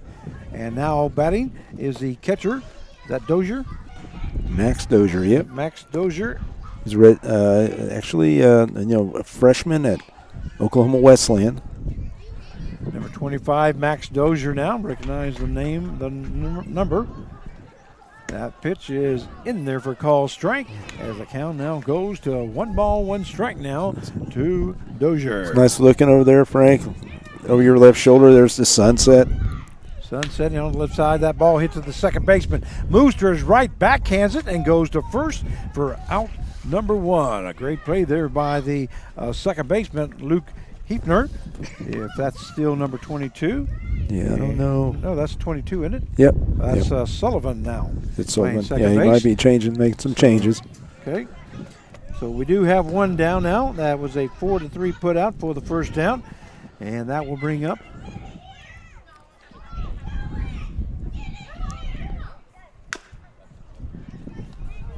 Yeah, right now it's tough. I mean, right now you got to tell the hitters just stay within yourself, keep hitting, keep working on your swing, I'm just being realistic. You just got to sit there and work out. Don't try to do too much. Don't try to be hitting a 19-run home run or something like that. Just work on your game. Eli Hickman now lifts it into left field. Left fielder backing up, and that's going to be gone. That is a home run by Eli Hickman. And that will take the score now to the Diamond Dogs 20 and the Newton Rebels 2. So a home run there by number 0, Eli Hickman for the Newton Rebels. Yeah, and right there, an outside pitch, and he just went with it. I mean, did he swing that hard, Frank? No, he didn't swing very hard at all. Just put it up in the jet stream and was able to lift it over the fence for a home run. That will bring up the shortstop number 1, Andrew Brotman. That is the 3rd hit of the ball game and the 2nd run.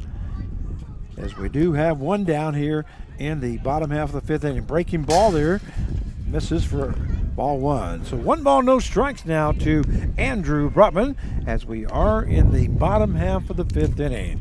That wind's getting a little chilly, Carv. Yeah, no, it is. It's definitely cooled down, isn't it? That one fouled off by Brotman as the count now goes to 1 ball and 1 strike. Seems like Brotman knows the pitcher here because they're talking to each other, just laughing or something. I don't know, but anyway, probably say, I'll give you your pitch you want. Well, they're talking to the catcher and the umpire both, and having a good time, so that's great. They can still smile with the score as it is. That one in there for call strike as the count now goes to 1 ball, 2 strikes. We got to understand this is just a ball game. We want to win as many games as possible, but kids are out there just having fun, and that's the most important part. So the count is 1 ball, 2 strikes. Here's the pitch. That one lifted to the shortstop on a big hop. Goes to first base for out number 2. A good hustle there by Brotman. Made it pretty close. So we have 2 down now. And that will bring up second baseman, number 6, Camden Jurgensen.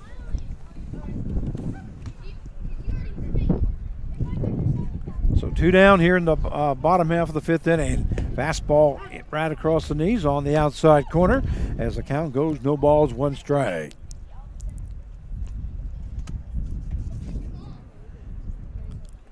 That misses low and outside for ball 1. So 1 ball, 1 strike now to Camden Jurgensen, who is 0 for 2 here tonight.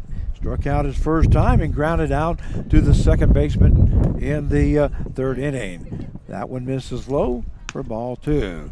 So 2 balls, 1 strike now to Jurgensen. And you sometimes wonder, is the umpire going to open his zone a little more? That ball fouled off there by Jurgensen. And that will even up the count now at 2 balls and 2 strikes. But I think he's been pretty consistent with his zone right there, Frank. I mean, he's right. I mean, hasn't changed. No, hasn't changed at all game long. That's the kind of umpire you want. Yep. Somebody that's going to call it fair for both sides. And here's the pitch. That one lifted to the right-hand side. That's going to be out of play as the count stays at 2-2.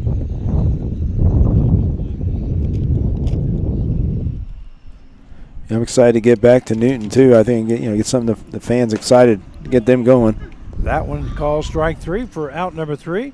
At the bottom half of the fifth inning for the Newton Rebels, they score 1 run on 1 hit, no errors, and nobody left on base. At the end of 5, 20-2 is the score in favor of the Cheney Diamond Dogs. And we'll be right back.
And we welcome you back to Newton Rebels Baseball as we go to the top half of the 6th inning. We have a pinch hitter now coming in, number 25 for Enzo Bonventry. We'll find out who that is. Yeah, I'll see if I get it here.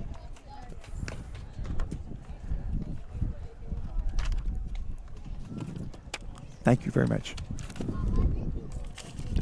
So Enzo Bonventry gets a relief here after hitting that grand slam home run. And the count goes high for ball 1. Let me take you to the top half of the 6th. I'm sorry about that. And the count is 1 ball, 1 strike. Did you find it yet? Yeah, I'm looking right here. 25, you said? Yeah, 25. That one misses low for ball 2. So 2 balls, 1 strike now.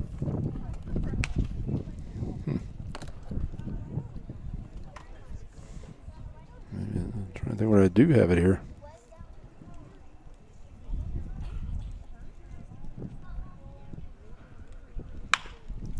That one hits to the right side, and Jurgensen goes to first base for out number 1. So there's a 4-3 put out for the first out. That was Brady Johnson. Okay, Brady Johnson, number 25. From Coahoma Community College, sophomore from Hernando, Mississippi. That is in the 6th inning. And now due up is the shortstop, number 4, Alex Epp. Epp is 2 for 3. Yeah, 2 for 3 here as he scored 3 runs. Has 3 RBIs in the ball game. That breaking ball in there for call strike as the count goes no balls, 1 strike now to Alex Epp. Good pitch there by Colin Rape as he's in his 2nd inning of work here tonight for the Newton Rebels. Yeah, this is definitely the best. Like I said, I'm seeing some good things too right here, and Colin Rape's looking pretty good. Rape's breaking ball just misses as the count will now even up at 1 ball and 1 strike. I think right there too, you don't slow your curveball down. You're off speed down. Everything's got to look the same. And everything else though, he's right there. He's in command. That one, a fastball misses high, and that will take the count now to just stay consistent. With your, like you were talking about, Frank, you got to have that release. 2 balls and 1 strike, I believe. Here is Rabe's pitch. That one hit right back to the second baseman, Jurgensen. Jurgensen moves to his left, scoops it up, and goes to Thor at first base for out number 2. Yeah, another 4-3 put out. Jurgensen did a good job. I was just going to say, getting that glove because he had to go to his left, but he kept that glove underneath the ball, which we always preach, Frank. Get the ball underneath the glove, then it won't go over you. You can't hop over it. And he did a good job. That will bring up the second baseman, number 20, Luke Heapner. And here's Ray's pitch to him. That one just misses outside as the count goes to 1 ball and no strikes.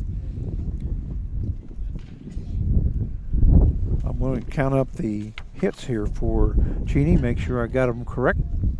That one misses way outside, and 2-0 now the count.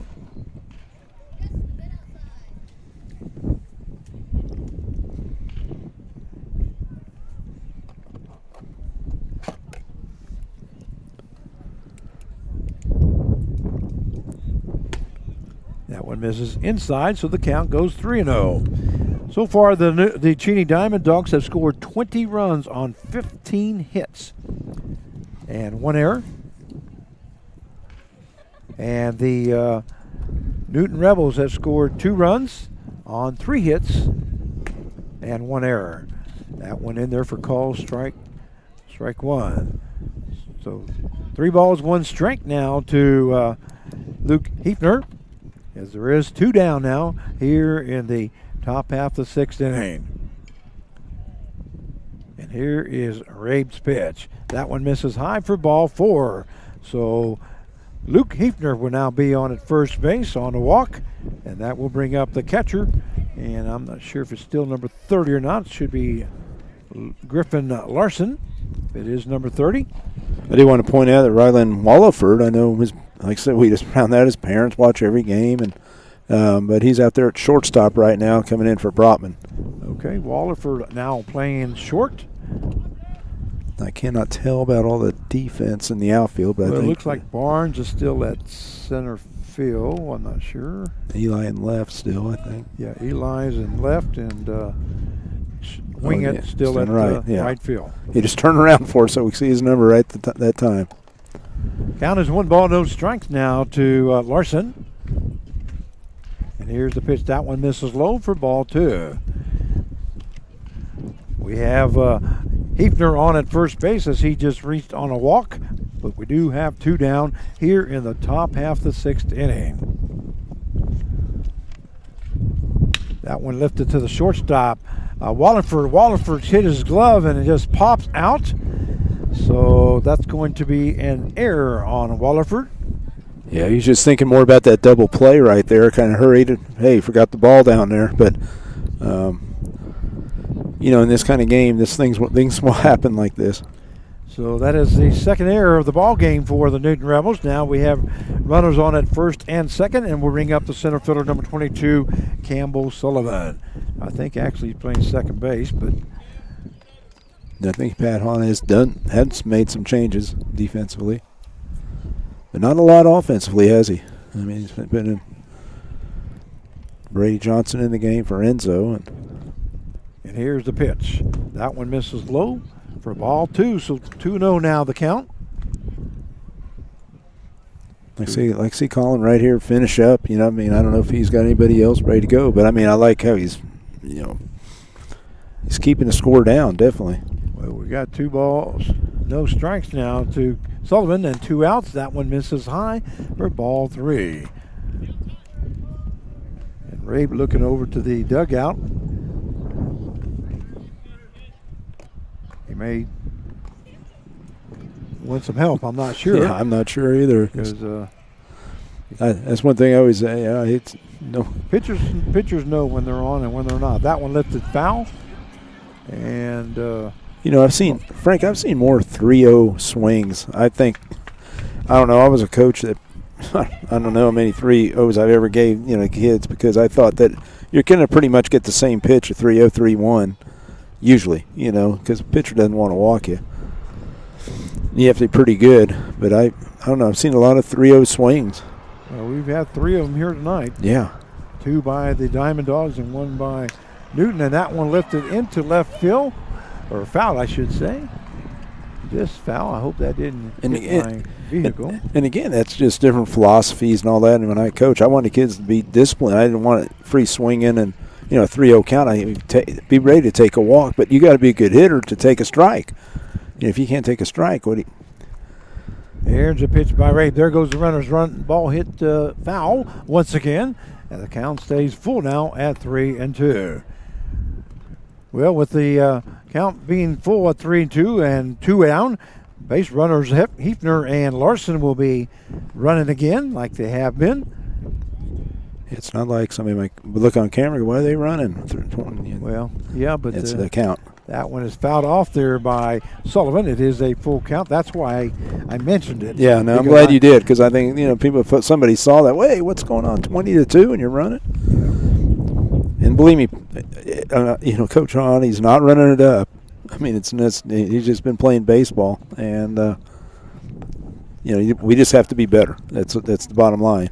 Here's the pitch by Rabe. There goes runners one more time, and that is fouled off again.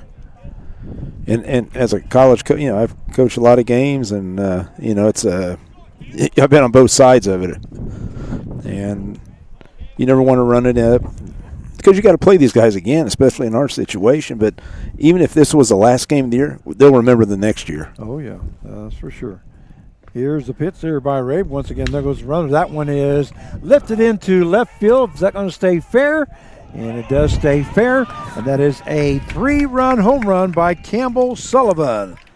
And you can't blame Mr. Sullivan there. He just put a good swing on that. He swung it in. It was hung, and, it's a 3-2 count. He battled to. He fouled off a few. Yep, so, sure did. So 3 runs have scored now here in the top half of the 6th inning. 23-2 is the score now. And that will bring up the third baseman. We're going to have a pinch hitter, number 16, looks like. All right, let's see if I can get on that, Frank.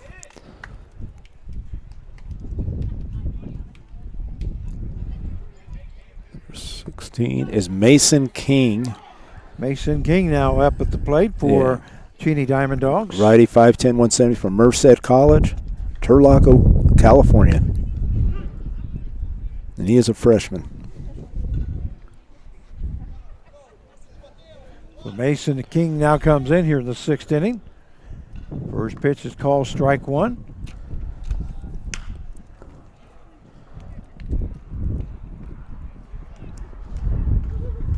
And that is the 3rd out. But not before the Cheney Diamond Dogs scored 3 runs. At the end of 5 1/2, 23-2 is the score. And we'll be right back.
Ed Scott, okay. Yep. So now pitching is Ed Scott coming in. And coming up to the plate for the Newton Rebels is Trey Wingett as we go to the bottom half of the 6th inning. And the first pitch by Scott. Yeah, Scott's ball 1. 5'10", 185, Fort Hays State. Sophomore in his hometown, Manhattan, Kansas. Swing and a miss there by Wingett as the count will now go to 1 ball and 1 strike. Good cut by Wingett, but Scott just threw that one by him. Yeah, Scott had a little something on that. That one hit to the right in front of home plate there. The catcher comes up, fires a strike to first base for out number 2, or correction 1. Yeah. That was Griffin Larson jumping out. Yeah, Larson, man.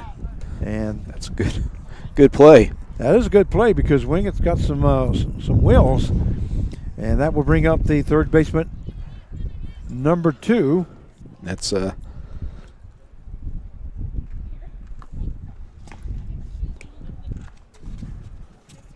There's a swing and a miss there. As the count goes, no balls, 1 strike. against Cade Schultz. Okay, Cade Schultz now.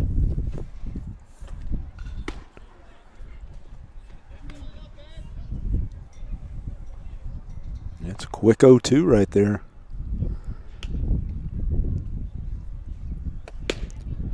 That one in there for call strike 3 as Schultz looks at third strike for the second out now of the inning. And that will bring up now first baseman, Thor. number 44, Carson Thor. I know he's been working on his swing. He was struggling early, Frank. You know, he had a lot of playing time. He was playing every game, just struggling a little. And I know that Coach Ferg's been working with him. First pitch misses outside for ball 1. As the count is 1 ball, no strike. Because he had a very impressive spring. That one check swing, but it says he does go. So that will even up the count now at 1 ball and 1 strike. Scott doing a good job just coming in and throwing strikes. I don't know, where he is on his depth chart. That one misses inside for ball 2. So 2 balls, 1 strike now to Carson Thor, who's playing first base here this evening as he relieved Corey Mason. That one lifted foul, looks like. Out of play. Whoa. That was close. It's kind of crazy, Frank. I'm looking over your left shoulder. There's the sun going down, and look what we got to the right. Yep, to the left, the sun going down. To the right, we got a moon.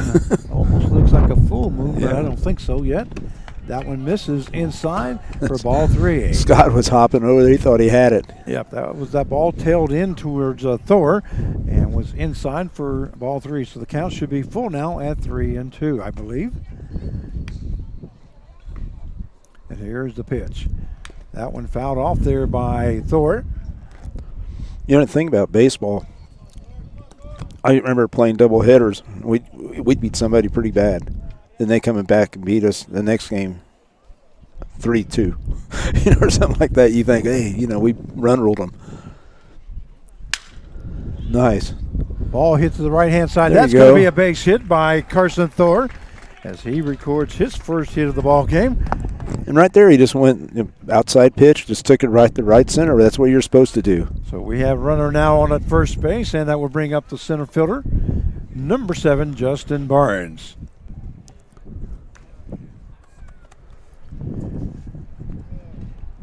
We really don't have anybody here.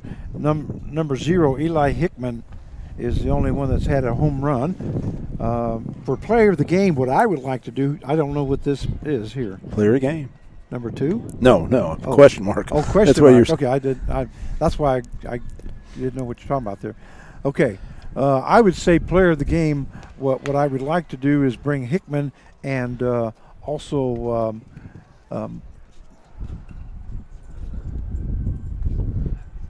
I know what I want to say. Justin Barnes. Barnes, we interviewed him last game that we played here, and what happened was we didn't have the mic on. Oh, yeah. So I we heard did something the about whole that. interview, and without the mic on, and I felt very bad. So I would like to get him. We're going to have plenty of time here tonight. Looks like. So Justin Barnes will be one of our players of the game. And as far as interviewing him, now this interview is for player of the game 2 games ago. Okay. And like I say, we apologize to Barnes' family because we had said that he was going to be on, and he was, but it's just that we just, with what was happening was all the music was being played, and so I muted it because of infringement rights, Oh, yeah, of yeah, Warner Brothers. definitely. And then when it came time to interview him, I had him on over here on the mixer, but I forgot to put it back on the board, and everybody was sending me messages, no sound, no sound. And Oh, man, by the yeah. time I realized it and got the message, the interview was over with. Yeah, we'll get the young So man on here, and we'll you know, make sure so that is- we get him on. And so Justin Barnes' family, stay tuned that he's going to have that interview that we promised him 2 games ago that we didn't get a chance to get. And the other player of the game will be Eli Hickman, who hit that home run. That one hit into right field. Right fielder Look at moving that. back to his right. Looks like he's going to get under it. Oh, Makes and the he catch. got it. Well, he did. Great job there. That's what's That special. ball was well hit there by Justin Barnes, but that is the 3rd out. and battling the win. So So the bottom half of the 6th inning, no runs on 1 hit, no errors, and yeah, Hickman's going out and left right now, so One he's left still in on the base. game. And I believe Barnes is also. so we'll be right back, and we'll go as we go to the top half of the 7th inning. 23-2 is the score in favor of the Diamond Dogs, and we'll be right back.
And we welcome you back to Newton Rebels Baseball. This is Frank Martinez, your play-by-play announcer for tonight's game as we go to the top half of the 7th inning. And we got a new pitcher now in on the mound. That will be number 55, DJ Virginie. Virginie's a right-handed thrower at 6'3", 215 pounders from Moore Park College. He is a sophomore out of North Hollywood, California. So once again, DJ Virginie now coming in to pitch for the Newton Rebels. And we'd like to say hi to his parents, Jeanette and David Virginie, who watches all the time. And music, please.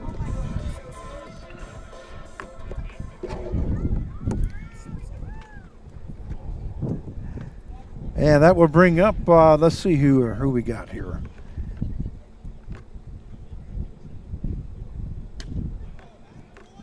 I believe it's Speck now at the plate. Well, they got a pinch hitter, number 31. So we'll see who that is. We got here so late today that we weren't able to hook up the second computer. That one lifted foul. As the count goes, 1 ball, 1 strike. And here in the top half of the 7th inning.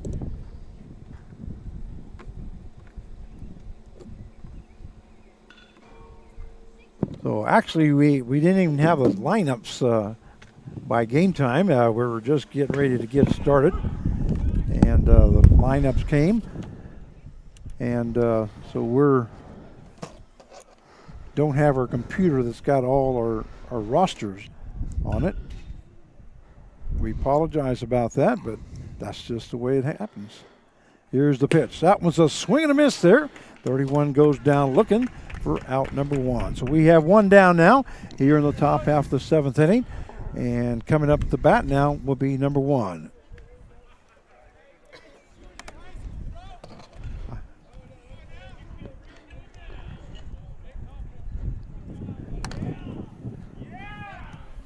And I don't know what happened to my rosters. I don't know. I'd like to know what happened. Well, that's what to 'em. Jake and I, because I thought you might have him in there, today, and then I don't know, Well, just, I usually have them in there, and I don't know what I happened don't to know them. if the wind took them or. They usually are with this. Were script. they? Are they? Yeah. So I don't know what happened, but I lost my rosters for. I know tonight's you. game. You kind of live and die with that because that's how you associate with That's a 5-5 or whatever your Exactly number. right. So I'll get everything for you here, Frank. I tell you what, you bring in a bunch of rookies and they lose everything. That's true. I guess that's. I had to actually look, and you guys did a fairly decent job of packing my stuff because I have Well, that's a. certain places where everything goes. That one in there for call That's strike what I too. told Jake. I said, "Oh man, Frank's going to get on us about how I- come this was in this pocket and Yeah. how come this is here." I have 2 big old suitcases full of stuff that's no, I know that 55 DJ Virginie, but I was looking at number 1 and number 31. That one misses for ball 2. So the count will go 2 balls, 2 strikes now to number 1. And once again, we apologize about the names, but let me see if I have them over here that he played Yeah, before. I'll get it for you. I'm Okay. right on it here. Yeah, I was surprised to see when I started looking through my stuff that I didn't have my rosters were missing. That you guys.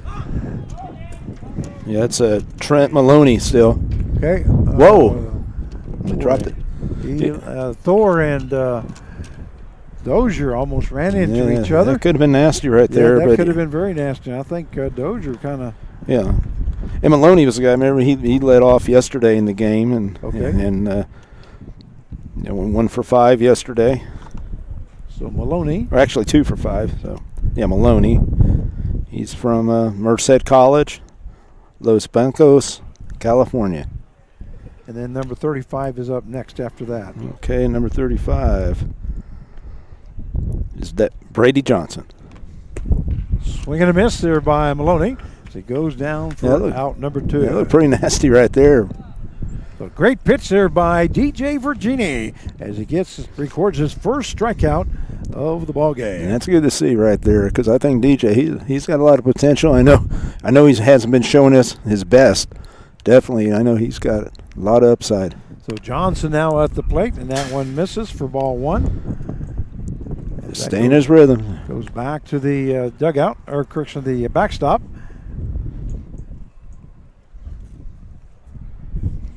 It's like you and your golf shot, Frank. You got a nice, smooth golf shot. Nice in your rhythm, like you were telling me about your tempo. Yeah, And I think it's the same thing here. pitching is just like a golf swing. You got to have good tempo. That one misses, fouled off there, I should say, as the count now goes to 1 ball, 1 strike. You ever get off tempo? Oh my goodness, how do I ever get off tempo? Yes, I do. I just can't imagine that, Frank, because I've played with you a couple times. You're just nice, easy. Well, sometimes just like you just don't feel good or something, just the tempo's not there. There one misses low for ball 2, I believe. Yeah, DJ just needs to, like you said, just work on his tempo. Just Well, same release. I've talked about this before on the air, and that is, I've been a PA announcer for 27 years, and there's days that I can't talk right.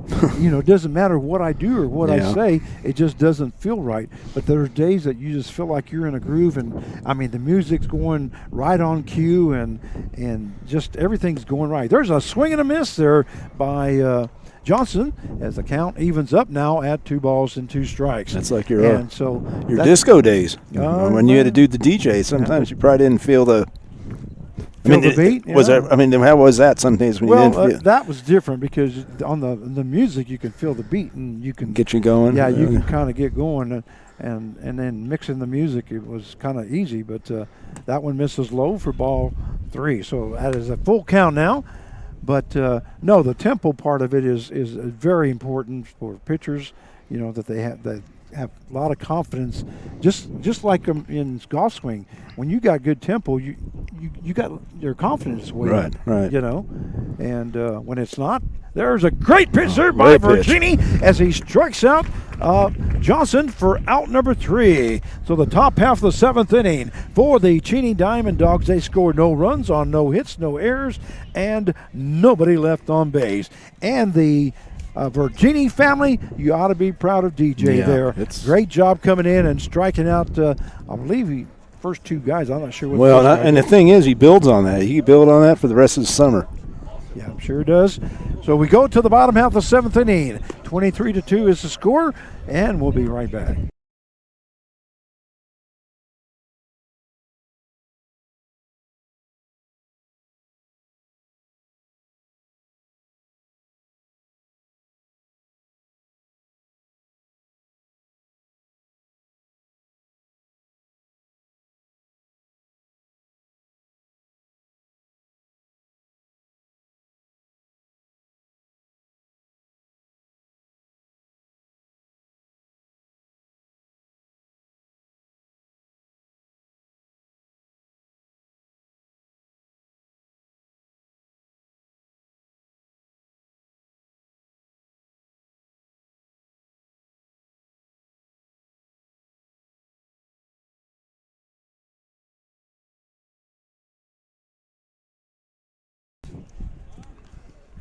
And we welcome you back to Newton Rebels Baseball as we go to the bottom half of the 7th inning.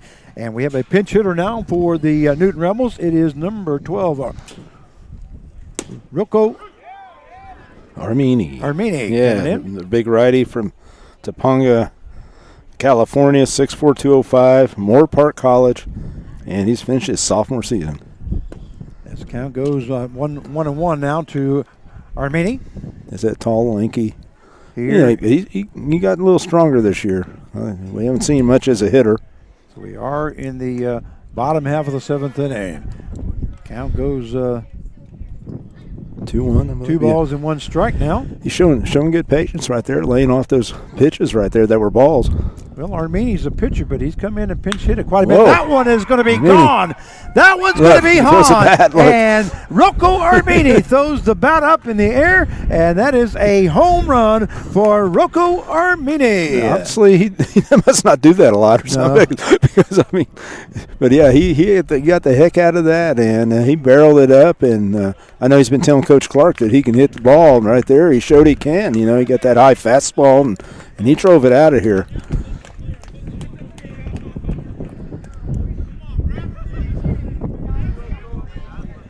So No, 23-3 now the score. And catcher had a few words for Armini as Yeah. he crossed home plate. Yeah, I don't know, Rocco. You know, and like I said, I hope you know, baseball some kind of goes sometimes. Well, Max didn't have to pay for this or something, you know, like, but we'll see. No. And that brings up the catcher number 25, Max Dozier. Yeah, that's what you always worry. Stuff like that. I mean, Rocco's a character and everything, but I don't know. I always learn, Frank, and I'm sure you did too. You always act like you've done it before, and I guess he was pretty excited. Yeah, That's probably the highest bat flip. What'd you say? I mean, how high was that bat? I mean, that's. Well, what I was afraid of was going to hit somebody because the bat went straight up with the wind, and I was afraid it was going to hit somebody. But anyway, Armini gets a home run, and that one misses outside for 2 balls and 1 strike. There was no doubt about that one once he hit it. That has to be the highest bat flip that I've seen. I mean, I saw some today. I didn't think. Well, let me show you how high that backstop is. Yeah. I believe it was at least. I don't know, and we'll have to look at that instant replay. We'll have to look back on that, Frank, because that's wow. Everybody just looking up. I mean, I'm going to have to talk to Coach Hahn, see what his take is on that. But yeah, catcher, like I said, did say something to Armini. There's called strike 3, and Dozier goes down looking for out number 1. So we do have one down now here in the bottom half of the 7th inning. That will bring up Mr. Clausen, the Henry Clausen. Okay, Henry Clausen now coming up to the plate. From Newton, Kansas. Number 5 coming in. 5'10", 190 from Washburn University. He was a red shirt. He's getting stronger, coming off injuries. But he's a good-looking athlete. He works hard, great attitude. Here's the pitch. That one in there for a call strike as the count now goes to no balls and 2 strikes. We do have one down now here in the bottom half of the 7th inning. And here it's Scott's pitch. Swing and a miss there by Clausen, and he goes down for out number 2. That will bring up Rylan Wallingford, who's playing shortstop now. Yeah, he played last night, Frank, and he was 0 for 4 with a walk. And like I said, we talked before the game. Him and I were talking. That one it misses for ball 1. And he felt like he was getting under the ball a little, and so we'll see if he makes that adjustment, trying to stay more on top, and we'll see what he does here. Because we know what he can do. This kid can hit. Oh, yeah. We've seen it. I definitely like his swing. Here's the pitch. That one misses high for ball 2. So 2 balls, no strikes now to Wallingford here in the bottom half of the 7th inning. He's just quite an athlete. I mean, he can pitch, he can hit. There's a throw right on the outside corner as the count now goes to 2-1. Once again, we'd like to remind you that the Newton Rebels will be in Newton tomorrow. Is that correct? Or, I mean, here in Cheney. Yeah, it's here in Cheney. Here in Cheney. We're not back till Friday. That's right. We're going to come back here to Cheney tomorrow. And the reason is people are asking is because of Legion games that are being played. They have a series of Legion games that. So that one. And we work well with the Legion, and like I said, there's a bunch of games, and we're going to have quite a few in July. So, that's kind of the reason. Everybody's asking, what's the deal? Count goes full now, 3-2, and here's the pitch. That one hit to the right-hand side first. Baseman moves to his right and tosses to the pitcher, Ed Scott, covering for out number 3. And that is the ball game with the final score. The Cheney, Kansas Diamond Dogs 23 and the Newton Rebels 3. Once again, fans, we will be on the air. You go ahead and get our players of the game. They should be coming. I talked to Mr. Barnes, and he's getting Hickman. And they're going out to the outfield. Oh, you see him out there? Yep.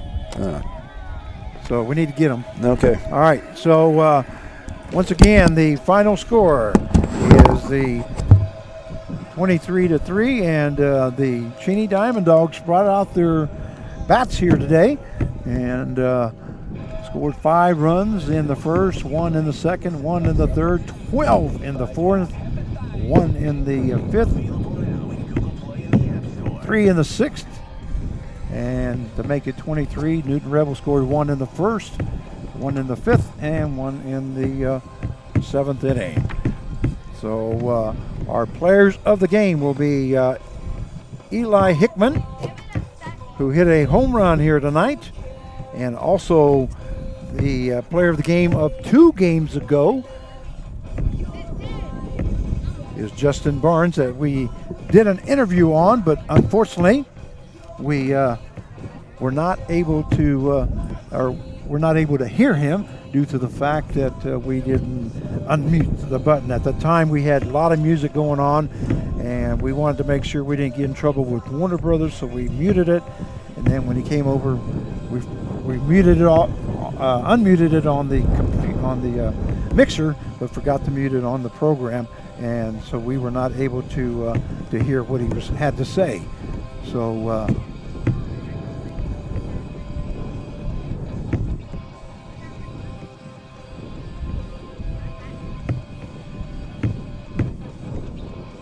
We're waiting on the players of the game.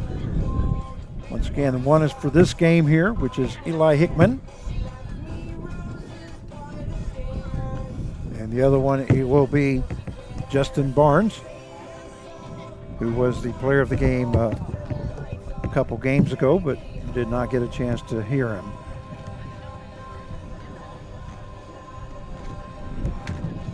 The Newton Rebels will be in action tomorrow evening as they come back to Cheney, Kansas tomorrow, and will take on the Cheney Diamond Dogs. So that game is scheduled for 7 o'clock, and then we'll be off on Thursday, and then Friday evening we'll finish up the series with the Cheney Diamond Dogs at home.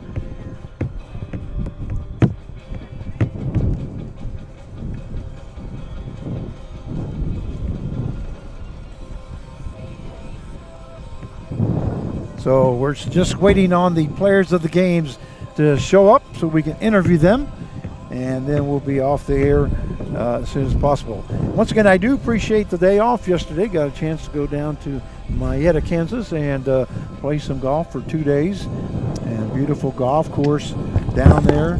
Firekeeper, if you're ever in Kansas, that's one of the top golf courses in the state of Kansas. And so, all right, here we go. We have Justin Barnes, and we are muted this time. Can you hear me? Yes. All right, let's see, make sure we got you on here. I can hear you. There we go. Now I'm going to turn you up a little bit. All right, Justin Barnes was our player of the game a couple games ago, and like I say, we did the whole interview, and we were not able to see you, hear you, but today we're going to be able to see you and hear you, because I'm going to turn the computer around. You want to just wave at everybody there and say hi? The player of the game a couple games ago, and once again, you just give us your parents' names. Maria and Samuel Barnes. Okay, your siblings' names. Jordan Barnes. And your college that you go to. Shorter University in Rome, Georgia. Okay, and then the player or your favorite player. Mike Trout. Mike Trout, and then who you like to spend 5 minutes with. Superman. Superman, you said Superman. And once again, we thank you very much for coming back up here as player of the game for 2 games ago, and we finally get the interview, and we're going to try to make sure that it does get posted this time. And at that last time, it was almost Father's Day, and you got a chance to say Happy Father's Day, but they didn't hear you. So Well, now they can. So happy Father's Day, Dad. there you go. So anybody else that you'd like to say hi to before you get off the air? Nope. All No, good. that's it. Yep. All right, we have Justin Barnes, player of the game, couple games ago. We thank you very much for joining us, and Thank you. congratulations for being player of the game. That player, oops. That player of the game is sponsored by Carl Hodges and family. The Rebels tradition continues since the year 2000. So our second player of the game is Eli Hickman, who hit a home run here tonight.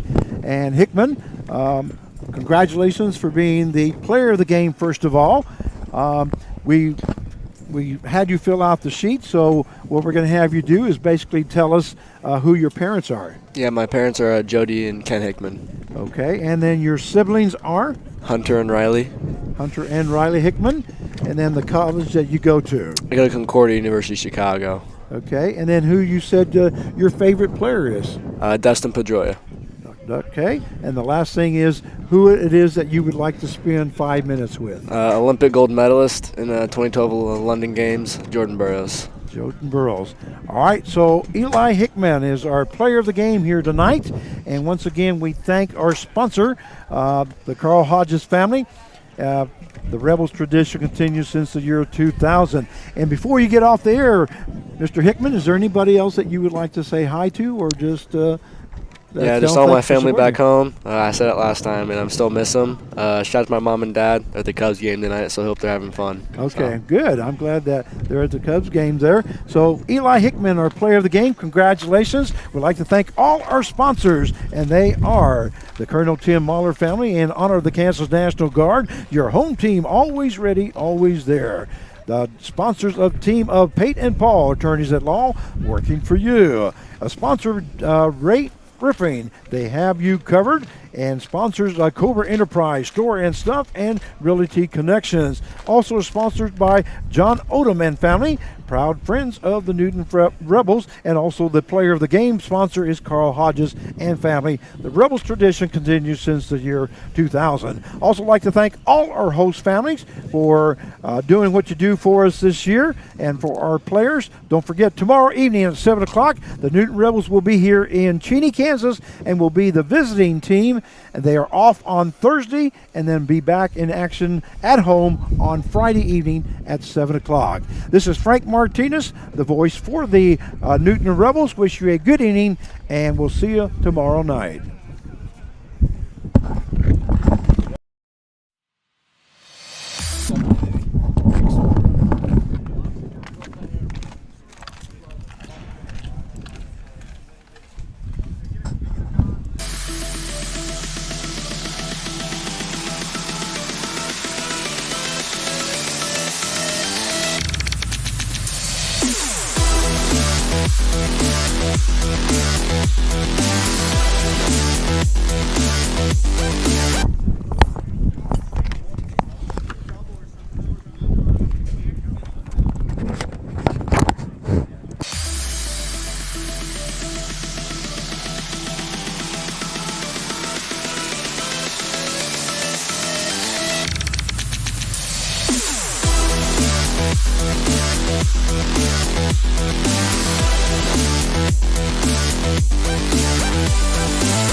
What you guys need to do is play. I'm gonna